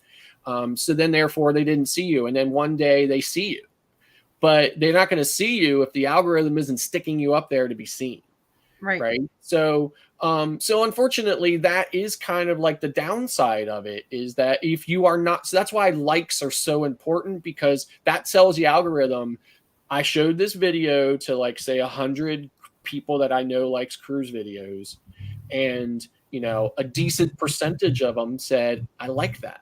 So then the algorithm says, hey, if they liked it, let's show it to some more people and see if they like it. So that's how that happens, right? But unfortunately, it got harder for that to happen.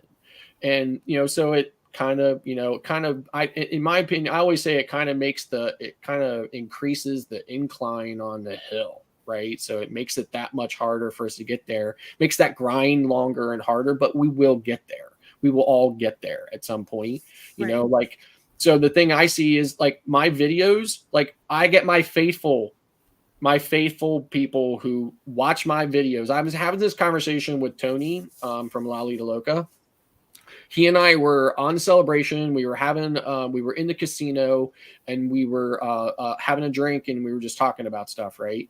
So, and you know, and he had said to me, you know, kind of something similar to that.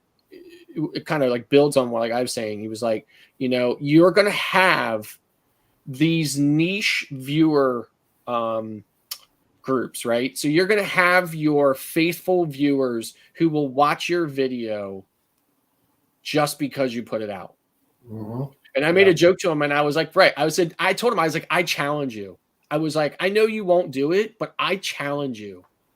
You, the great Tony, right? He started laughing. I said, seriously, I challenge you to do a video where all you do is stare at the camera for 10 minutes and occasionally scratch your nose or occasionally just, you know, like go like this and like say you're hollering at Jenny in the other room or something like that. It was like, don't give us any content.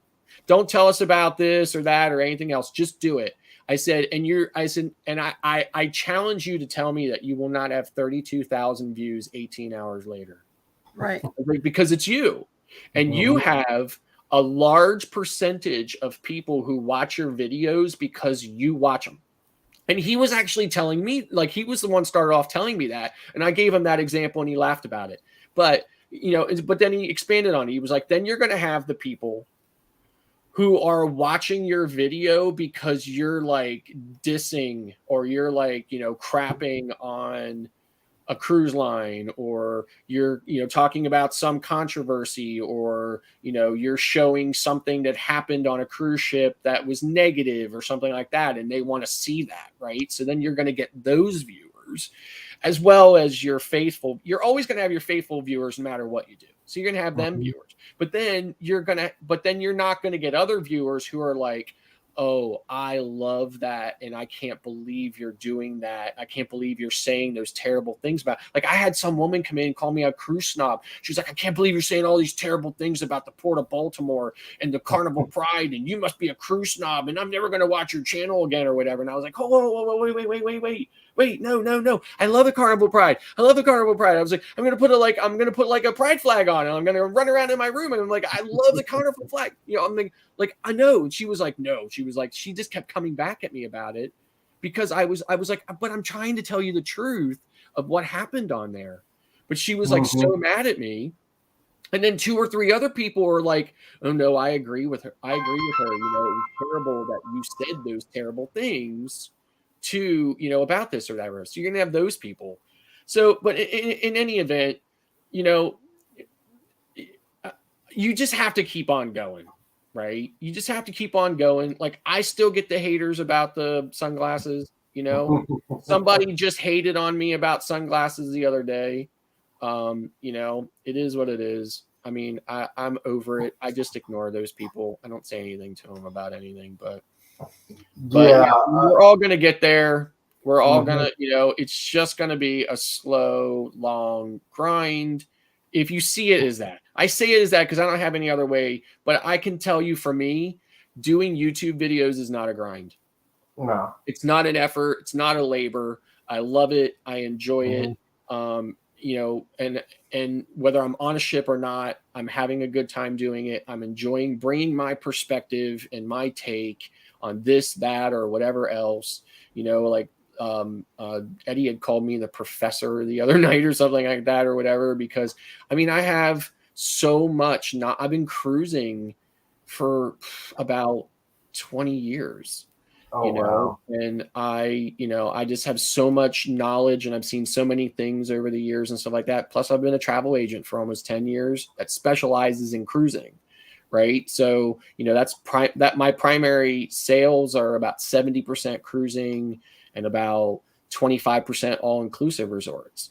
So, you know, so I have a lot of knowledge about the industry and stuff like that. So, you know, so I'm just enjoying sharing my perspective on all of it. But And I think that's important because if I'm watching a YouTube video and they're like, this is the greatest time ever, and I get there and it's horrible, I'm going to be like, that was not my experience. I'm going to be a little more disappointed.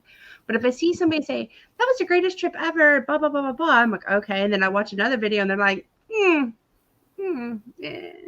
service wasn't so, the food was so, I'm a little more like, okay, I like that honest opinion. So I definitely, as a person myself, like, everybody goes to YouTube to look at reviews, right? I want to see an honest experience. So I think that's incredibly important. I think Cruzette makes a point too. You do have loyalists, and if you say anything against a certain anything, they're going to be upset. Oh yeah. We have been pretty fortunate. We have not encountered any really. We knock on wood.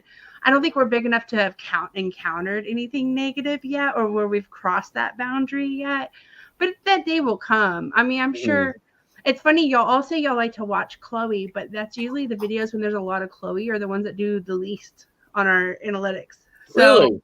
Yeah. I just don't know if it's where our target is right now. Could be. And maybe that will pivot. But it's funny to me because everybody's like, oh, I love videos of Chloe. And I'm like, yeah, but actually people love the videos of Andrew drinking more. Well, If you look at the shirt he had on in Key West when you guys were out for your birthday. Oh, the Roosevelt. He loves this brand called Roosevelt's, and if they would love to be a sponsor of us, you would save me $70 a shirt, but not a sponsor. I love that shirt. Oh my gosh! So I always buy him. Andrew's a huge Marvel comic guy, and so I think that one was it the one with Logan? Oh, I thought it had like the Spider-Man or no, that's Wolverine, I think. Yeah, I couldn't really tell the guy. It was blue and it had like these like pink, maybe these like pink and yellow characters on or whatever. I don't. If it's yellow, I think I might have commented actually on the video saying I love Andrew's shirt or something like that. So maybe you look for that or something. I think that's his new Wolverine one. I think it's Wolverine characters. Okay. Yeah, he's got one that he wore in Vegas. It's of Step Brothers of the Catalina wine.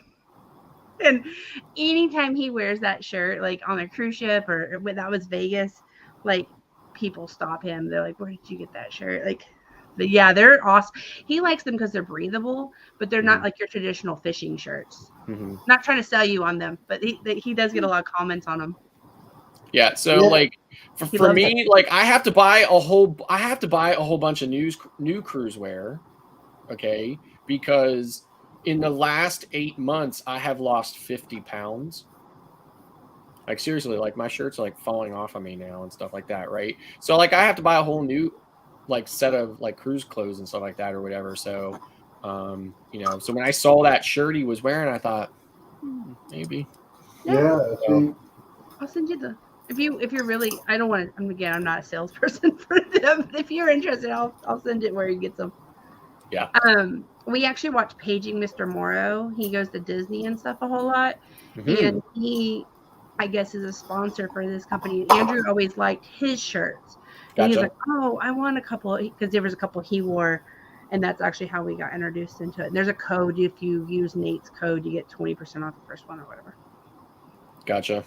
Mike. Yep. But yeah, so like I said, you don't have to invest in all of this stuff. I just do it because I'm a tech guy and I like gadgets and toys and stuff like that or whatever, right?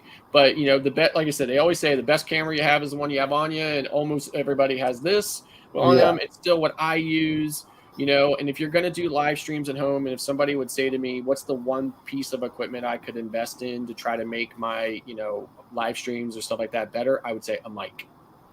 Just because, and a decent, not you don't spend a lot of money. Like I said, you can spend less than what I spent, but buy a mic because the mics that are built into your cameras or built into your laptops are just not that great.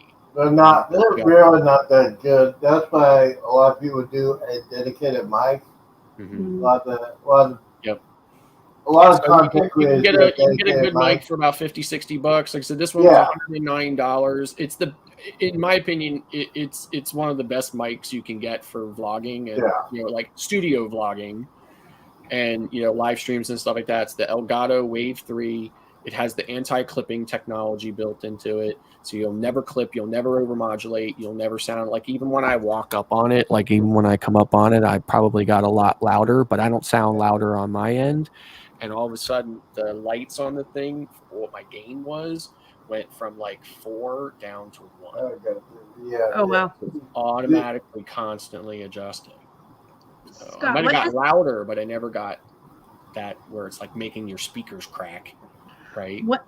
What has been your biggest YouTube lesson? Like what have you, like, from where you've started, like where you're like us, not monetized, to where you are now? What has been your biggest lesson learned, or like things you wish you would have known sooner? Boom.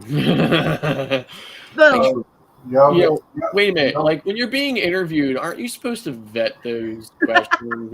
You don't have to if you don't want to. I was just curious. I'll answer that question real quick. When I started YouTube years ago, my first channel, I wish I would have had a faster computer, a faster phone, especially when I was doing the first couple of videos on my old channel. You can see my old channel, and what I regret was I wasn't being myself.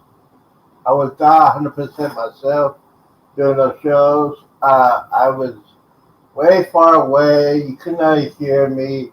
The camera, I used to walk a lot with the camera. The camera was going everywhere, and that's what I regret. Didn't have a steady camera. Didn't have a steady arm. But once again, you learn every single day. You learn YouTube every single day. It's like going to school, going back to school. And I learned over the months and years when I was doing that channel, hey, I can do this, or can I watch this guy, see how he does it, and then I learned how to do it. Now, since I had this channel, I learned don't use your laptop if it's going slow, and Jennifer was there. Sometimes that laptop would crash, it would be burning, StreamYard, YouTube would drop me off, and I'd get so frustrated. I got so frustrated one day, it just froze on me. I put it in the trash. I told Jennifer, yeah, it's in the trash. I'm done with it. But yeah, I learned a lot more during that time, and now it's like riding a bike. I got more confidence. I got a dedicated mic, dedicated webcam. I got it hooked up to the PC. PC nice and quiet. And then when I started doing the cruise channel, it was fun. And then, hate to say this, when I was on that other channel, other show, it wasn't me. It was parts of me, but it wasn't all of me. And then when I got that comment from somebody, I won't say the name, that infuriated the fire out of me. I was going to quit YouTube because this person did not like me at all. But I thought about it, talked about it, prayed about it. And I said, hey, they want to let somebody dictate how they do their channel and change the format. That's why I decided to leave. I hate to say that, but that's the truth. And Jennifer knows. Well, I'm glad you didn't quit, Z. I'm really glad you didn't quit. And that's what I told you when I was talking to you that night, right? Mm-hmm. That's why I said to you, don't quit. And, it was important that you understood, what was going on and what was happening. And 3 of us had talked about it that day. And, we decided that it was important for you to know certain things and for you to, because we wanted you to be we wanted you to be informed about the situation. We were sorry that you decided to leave, but we support you in your decision to leave. And, but we wanted you to stay. You'd come so long, you had put in so much effort into it, and we didn't want to see it all go, because that's the first thing that I had said was, it's really easy to, get caught up in those demons and to, make a quick rash decision about something. It's real easy to do that. And I was afraid that would happen. I'm glad it did. And I'm glad you stuck with it. So, that thing would not trigger me to start training again. It would not. I'm good. It would not, because the reason why, Jennifer knows this. If you want to watch that show I did for 10.5 hours, after that end of that show, I was so sick. I couldn't keep anything. I couldn't keep water down, and that's when I got scared. Mm-hmm. You couldn't keep nothing down. You couldn't keep water down. Heart was racing. Blood pressure was sky high. I had to call 911. But other than that, after that day, I said I refuse to do that to myself. Mm-hmm. Even though that day, when I saw 10,000 people watching my little channel, that freaked me out, because I thought YouTube was broken. Over 12,000 people watching my little show. That freaked me out. Jennifer said, when I did that video about the Carnival Magic in Norfolk, and and even the follow-up videos, like when we all got back from the cruise, from the Nightmare cruise, from that, and we all got back, and like 100 people found out their car was broken into. And it was broken into in a parking lot that Carnival told us to park in, and had 24-hour roving, on-site security. And then on top of that, the security guard had hit the accelerator instead of the brake and plowed into like 10 different cars and totaled them. Those people couldn't even drive home at the end of their cruise because their car was totaled by the security van. And so anyway, so I did like a follow-up video and stuff like that, or whatever, on that. So like, I couldn't believe how many people were watching that. But again, it was the controversy, it was the like the negative the negativity of it. I wasn't trying to be negative. I was trying to report on what happened. I was trying to say, hey, listen, it took me 7.5 hours to get from the part where I parked my car to I was walking into my cabin. Like, it took me like almost 8 hours to do that. I was just reporting that, but then people were like, and then it just kind of snowballed from there. And of course, when people were clicking like, the algorithm was like, serving it out, right? So, so to answer your question, Jennifer, the thing that I have learned over the time I've been doing it is content. Focus on your content, right? So, because like I didn't, I had, when I first started it, maybe not everybody, every new YouTuber has this. A lot of new YouTubers have this, though. I had I'm going to do videos. People are going to love them. I'm going to like get monetized. I'm going to make all this money. I'm going to be able to pay for more cruises. People are going to be like saying like, yay, Scott, I really like your stuff. Keep on okay. So anyway, right? Maybe you didn't have that. A lot of YouTubers have that, right? So I had it, but I was trying to be like, I wasn't like obnoxious about it, but I was, I had it in the back of my mind. I really hope that this endeavor succeeds, right? So in any event, so I was less focused on what I was recording, right? And how I was editing it. So that was the second part of what I was going to say. So I had focus on content and focus on editing, because even some of the worst content can be made better just by a good edit. Yeah. So again, so those are the two, because remember, when somebody clicks on that, the average, and a lot of other people don't realize this. This is still true today. It's been true on YouTube from the beginning of time. even the most successful YouTuber that has over, half a million subscribers or whatever, okay, and they put out a 10-minute video, a 12-minute video, a 9-minute video, a 7-minute video, the average view time is less than 3 minutes. Yeah.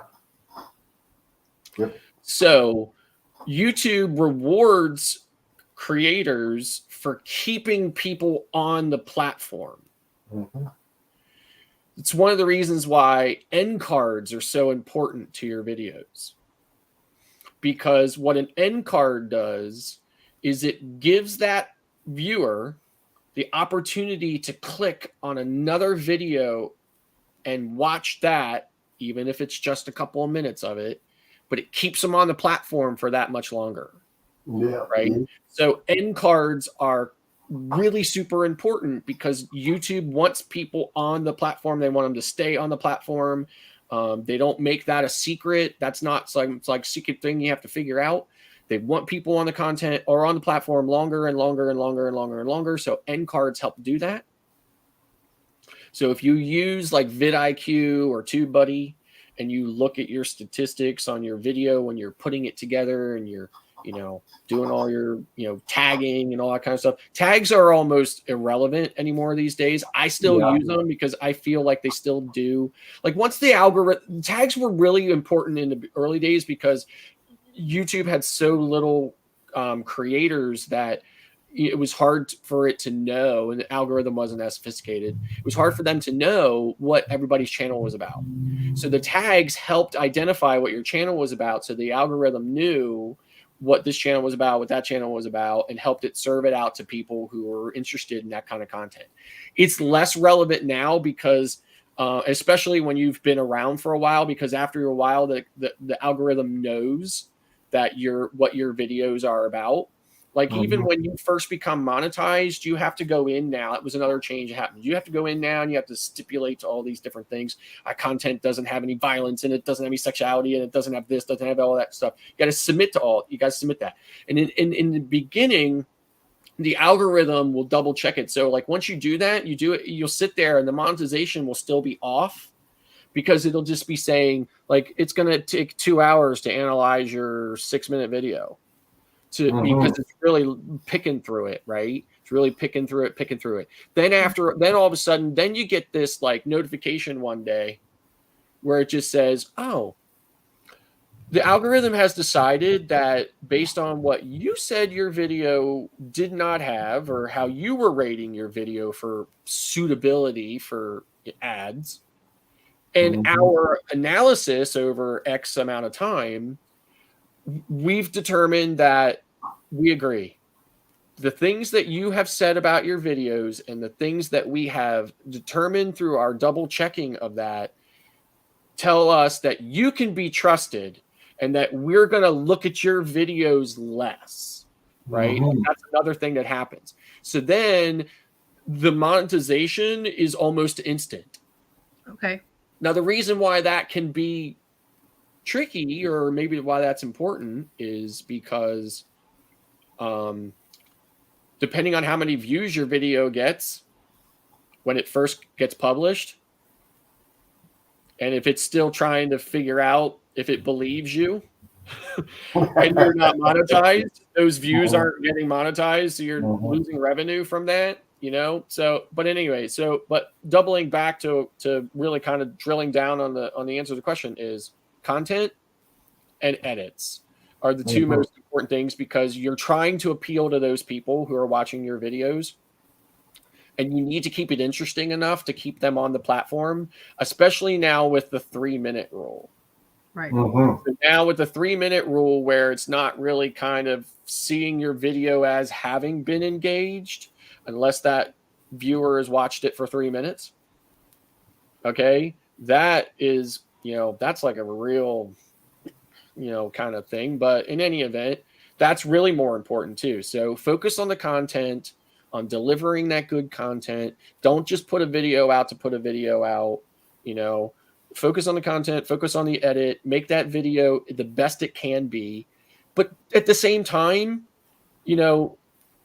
trust in yourself. Not every video is going to be perfect and amazing, and not everybody is going to be like, this is the best video. This one's even better than the last one. And I thought the last one was like, the Jesus of videos and stuff, like it's not, you can't do that either. Right.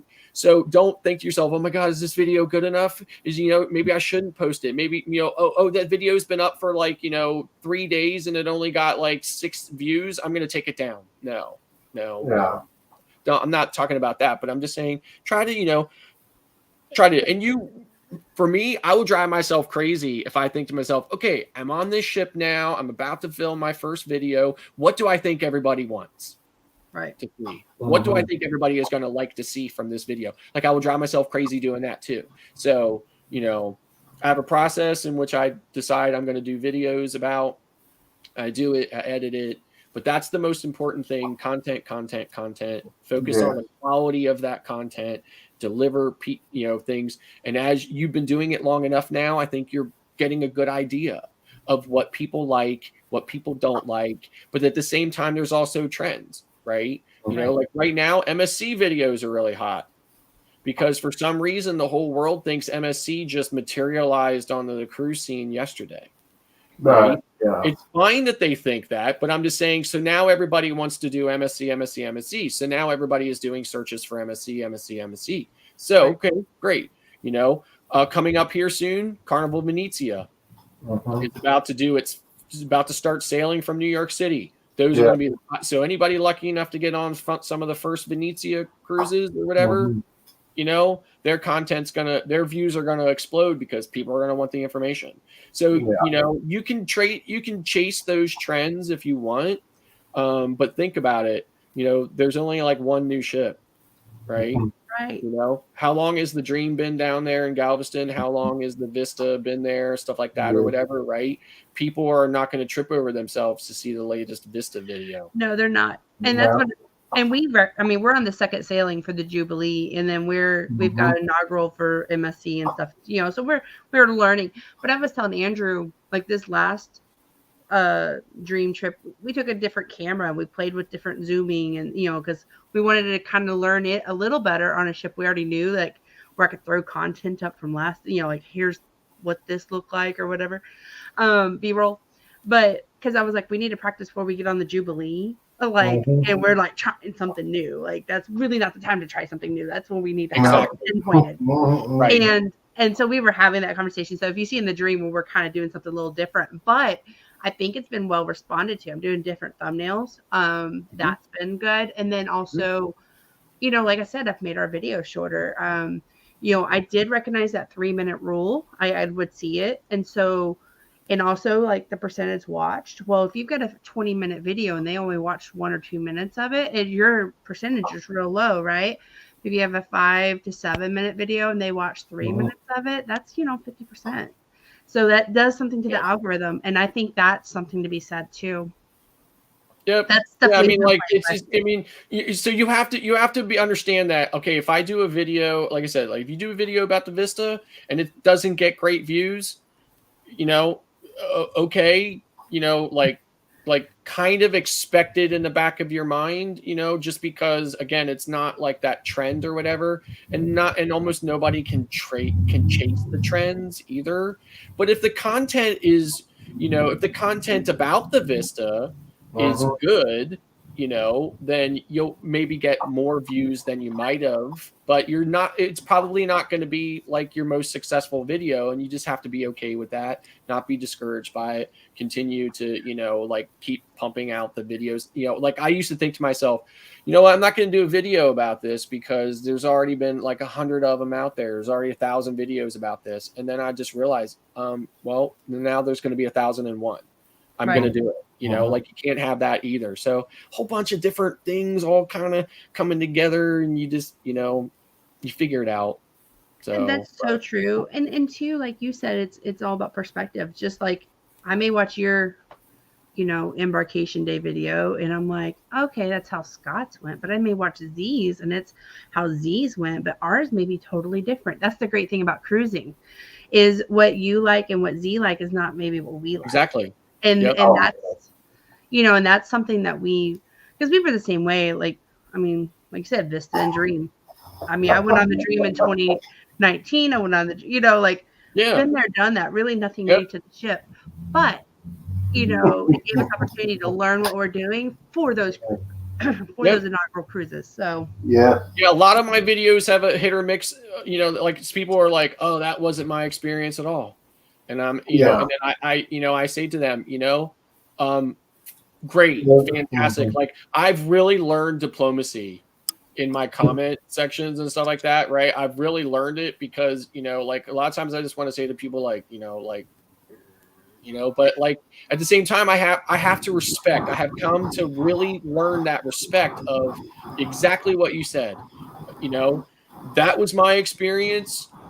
This was your experience, and your experience was no more, you know, legitimate than mine was, you know, and you know, I mean, they're both legitimate, they were both valid experiences, it's how they both went. I respect yours, thank you very much. You know, unless somebody really crosses a line, which has only ever happened one time, that I had to actually hide the user from my channel just because they were just being, you know, like I was telling somebody the other day, I had this faithful client who's also a very faithful watcher of mine, right? He's a really incredible human being. So he had somebody had commented on a video of mine, and they had said, you know, like we're saying, you know, what's up with the sunglasses and this and that and everything else and blah blah blah. So like my client had come along and he had commented back to the guy about you know, like he disagreed with it or whatever. And then that guy responded to him saying, well, I'm only watching this video because it showed up on my recommended videos today. I've never seen this channel before. I've never seen this guy before. I watch the following channels. It was all the big guys or whatever, right? Don, Tony, all them, right? And then he says to my client, he says, but between you and me, those guys have nothing to worry about from this loser. Right? So, you know, I'm a human being. I was like, that's brutal, right? Like that's totally brutal. But I left his comment there and I simply responded to it and I said, I'm really sorry that you don't like my content. I said, I can only tell you that I continue to try to improve and deliver the best content that I can. I work very hard to do what it is that I do. I said, and the only thing that I will leave you with is YouTube is not a competition as much as it may appear that way to you. I said, I know many of the content creators that I share this space with. I've met them personally and I've had conversations with them, and none of us are competing against each other. We're all just offering our own unique and individual perspectives on this shared love for cruising. And he went away and I never heard anything more, you know, but it was hard for me to say it to him like that when he called me a loser, right? But so it was, but you know what? I feel great about it now. I feel great that I was able to, you know, grow from that experience. And I was like, okay, another thing too is I learned from a Reddit that's people want to see based on comments in a Reddit. Somebody made the comment and there was like hundreds of people who responded and said they agreed. People want to see more of what we see and less of us. Yeah. Now that doesn't mean that they all want to see that, but that is a large portion of people said that. So then that's when I decided that I would start using director's view to film a lot of my vlogs, which is why you see me up in the corner, and the majority of what you see is what I'm seeing, like the first person perspective, and I'm up in the corner talking. You can see a little bit behind me, something like that. I decided I was going to vlog that way. It's gone over very well. People really liked the vlogs that I do like it style. Personally. It's one thing I looked at your video, what was it, St. Thomas, I think it was, probably last week or, you know, over the weekend. And that was something I was like, I really like his perspective of both. Like you're seeing both angles of it. Yep. And you get to see that person, the interaction, the smiles, the like, the human connection, right? But then too, like I want to see St. Thomas. I'm watching for St. Thomas, right? Like so I thought that was really genius. Yeah, so I took that advice from the Reddit, and like I said, it's worked well for me. So again, but that's what I really tried. That's what I've really learned has really been important. I mean, obviously, there's a lot of important things, but I think the most important things is content and editing. Just because at the end of the day, it really is about appealing our videos being appealing to the people who are watching them, and if they're not, they won't watch. Right. And then if they're not watching, then we're really just kind of talking to ourselves.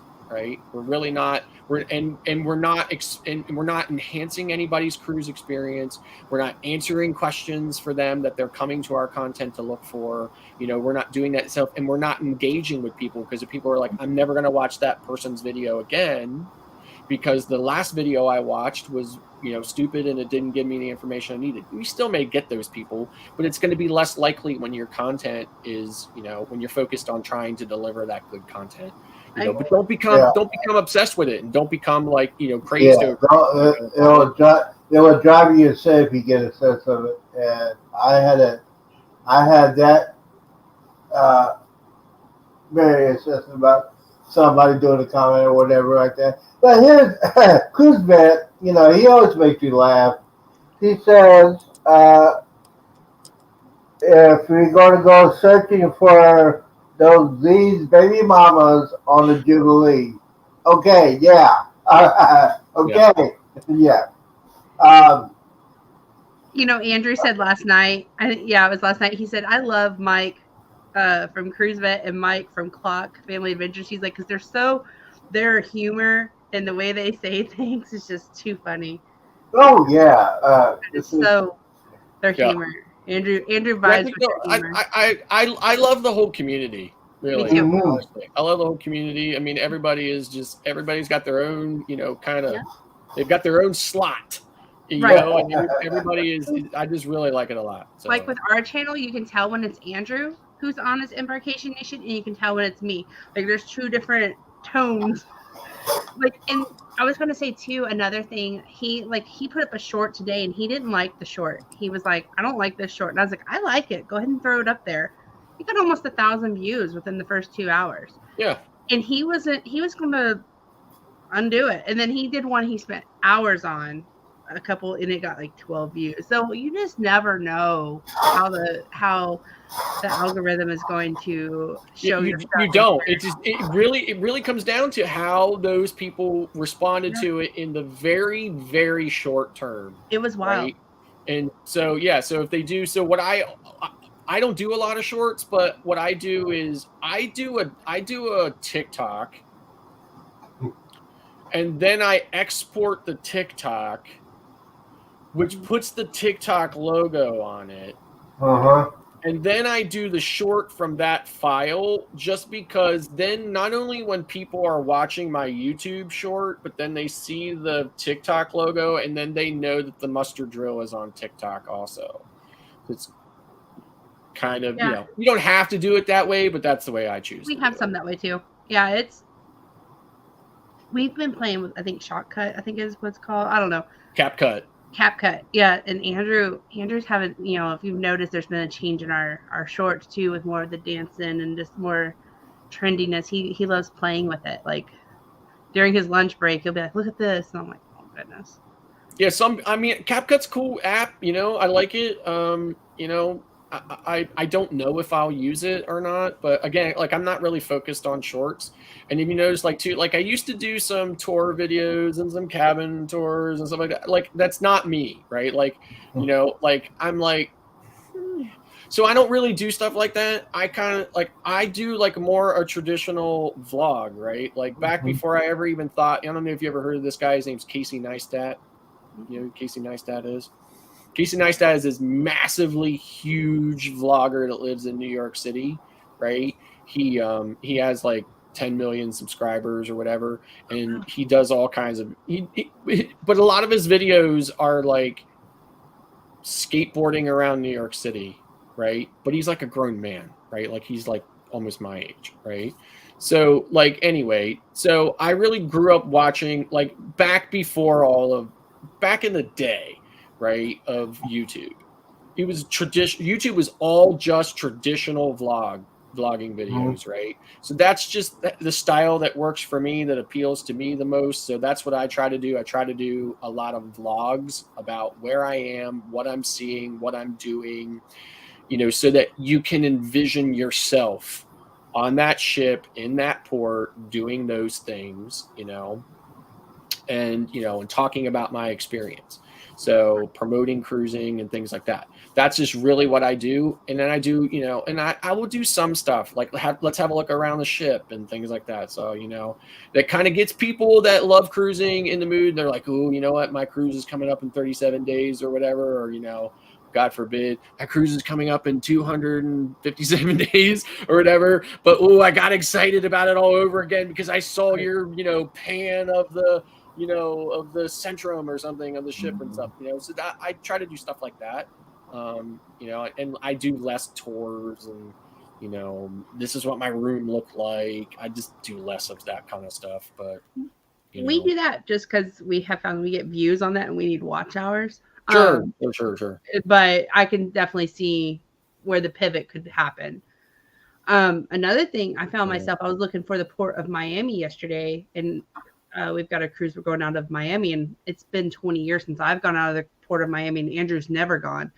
And so I was searching yesterday, just different things. And I thought, why do I not think of these things for myself for Galveston? Like when I'm in there, because Galveston is the closest to me. I'm like, why don't I think about what I'm searching right now for Miami and put that on my channel for Galveston? Like it was like an aha moment yesterday.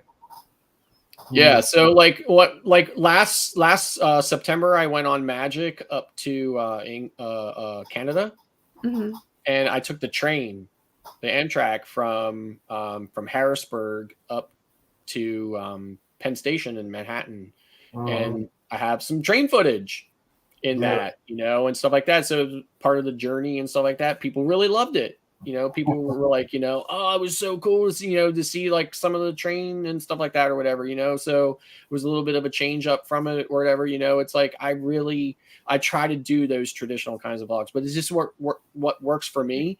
As you said, people want to see what their rooms look like. People are curious. Oh, what's that room look like? Or this or that or whatever. What's the room, how's the room? What's the decor look like? A lot of people are really curious about, how many plugs do you have? Are there USB plugs next to the bed on that ship? Things like that, right? So, so they definitely do. There is a room for those videos. It's just not what I do on my channel, right?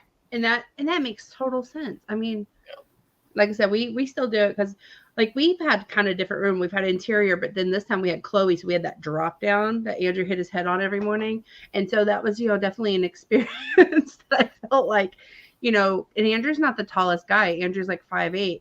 So if he's hitting his head, can you imagine somebody like Josh from Have Luggage Will Travel trying to get up and hitting that? I mean, because he's pretty tall. Yeah. So it was definitely 5'6". Yeah, he's like 6'5", 6'6". Yeah, I'm 5'6", right? So Andrew's taller than me. Yeah. So, yeah, Andrew. At my age, I've probably shrank a couple of inches as well. So yeah. But, yeah, so but it was great chatting. Yeah, so I mean that's really what I learned most about it over the time, was just to focus on my content and the edits to try to make my videos as appealing and just be comfortable and accepting that not everybody is going to love my content. They don't need to. I don't, I'm fine that they don't, because that's, different things appeal to different people. So right. And yeah, I agree 100%. I'm gonna drop down. I didn't mean to be on here this long. I just wanted to come chat with y'all. I appreciate y'all. I've loved chatting with you. Actually, yeah, it's been great chatting with you too. Oh, absolutely. Made my day. Thank you for being our first guest. Oh, no problem. I'm excited. I'm gonna do the cabbage patch. The what? Oh, the wobble dance. Oh, the wobble. Oh, yeah, I'll do the wobble dance when I hit 1,000. So yeah, that's going to be very, very interesting. You're close. What are you at? 9? I'm at 920. 20, yeah. Yeah. Yeah, getting closer every day. Definitely. Yeah. What are you at on watch hours, Z? You don't have to share. 1700. 1300. Yeah, I'm working on that. That's That's why the you. tough one, boy. Those watch hours, they are the toughie. That's why I do all day prime time. Yeah, we're at Every day. 1200. Yeah, because Bill said it. He said it. The hardest was to get his watch hours, and basically he was on at least 5-6 times a day hustling Yeah. and doing that late night stuff. Now I'm too old to do the late night stuff, especially when I had to do the morning show. So I might have to do it on the weekend or something like that. But I am full force doing that. So. I told Andrew while I'm laid off, I got laid off from my job a couple weeks ago, and I'm like, while I'm laid off, I probably should. I'm looking for a new job, but I should be on live more. But I'm like, I don't want to be these people who are on like 15 hours a week, and it's like, hi, yeah, today I got up and I brushed my hair and I fed the dog, and I don't. That to me, I get so bored. That's the other side of it. That's the other side of it. Does Like that. I was talking about this, at one point as well. You have to, like you're a brand now. Right. Okay. And I don't want You're a brand. You're Embarkation Nation, right? Which is about cruising and, and stuff like that or whatever, right? So you have to be careful about, like you don't want to be doing lives about things that are very different, right, than what you're branding about. Right, because if I came on at 3:00 every day and talked about how I did the dishes and cleaned my bathtub, you're gonna be like, well, good for you. Exactly. Yep. Yeah. So like one of the things, so like when I get on these late night, like chat sessions and stuff with like Eddie and things like that or whatever, where we're not really talking about cruising, I do not stream it to my audience. Yeah. And same thing. I'm not streaming now. I mean, yeah, that's what I'm saying. Like, I don't do it just because, that would not help my channel. Right. Yeah, that's why I have multiple channels.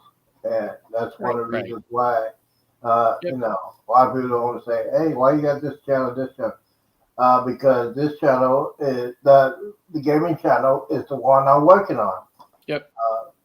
To build up my transform my living room to a gaming home theater room. That's gonna be a long process. A lot of trials, a lot of errors, but it's keeping me busy. So I talk about that all the time. And I put this one up because we're talking tech stuff. It involves your content creator being a YouTuber. All that goes together.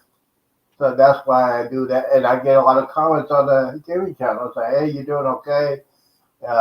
Can't wait to see your room. So, yeah, that's why I do that. So, yeah. Mm-hmm. Well, Jennifer, if you have to go, I know. I appreciate you coming in. I've got a mosquito. Like, if you see me keep touching, it's like I have a mosquito in here. We got a lot of rain. So, sorry. I know that's so inappropriate. But I do that all the time. Get out of here. Y'all have an awesome day. I enjoyed talking with y'all. Have fun.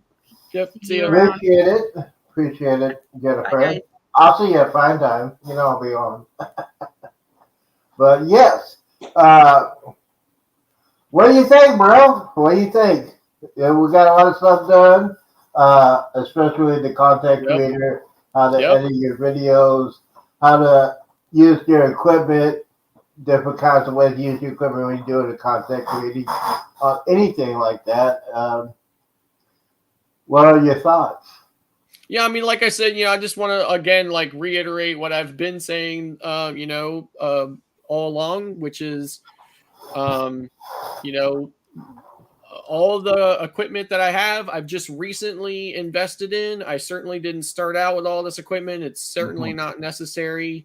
Some of the best YouTube videos out there are simply just made on somebody's phone and edited within the YouTube app on their phone, like nothing fancy, nothing, where they spent a lot of money on it or anything else. So it's really important for you, to do whatever it is that you want to do for you, based on your own wants and means and everything else, but is certainly not necessary. There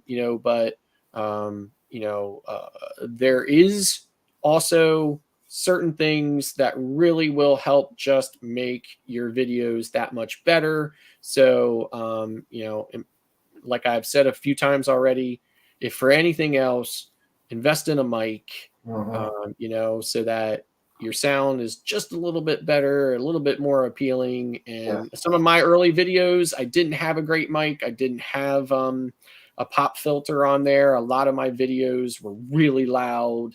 Some people commented on it or whatever, and people don't want to listen to that. So, so invest in that at the very least, and go from there. But it's certainly not necessary, and plenty of people are doing fine without it all. But just what I chose to do for myself.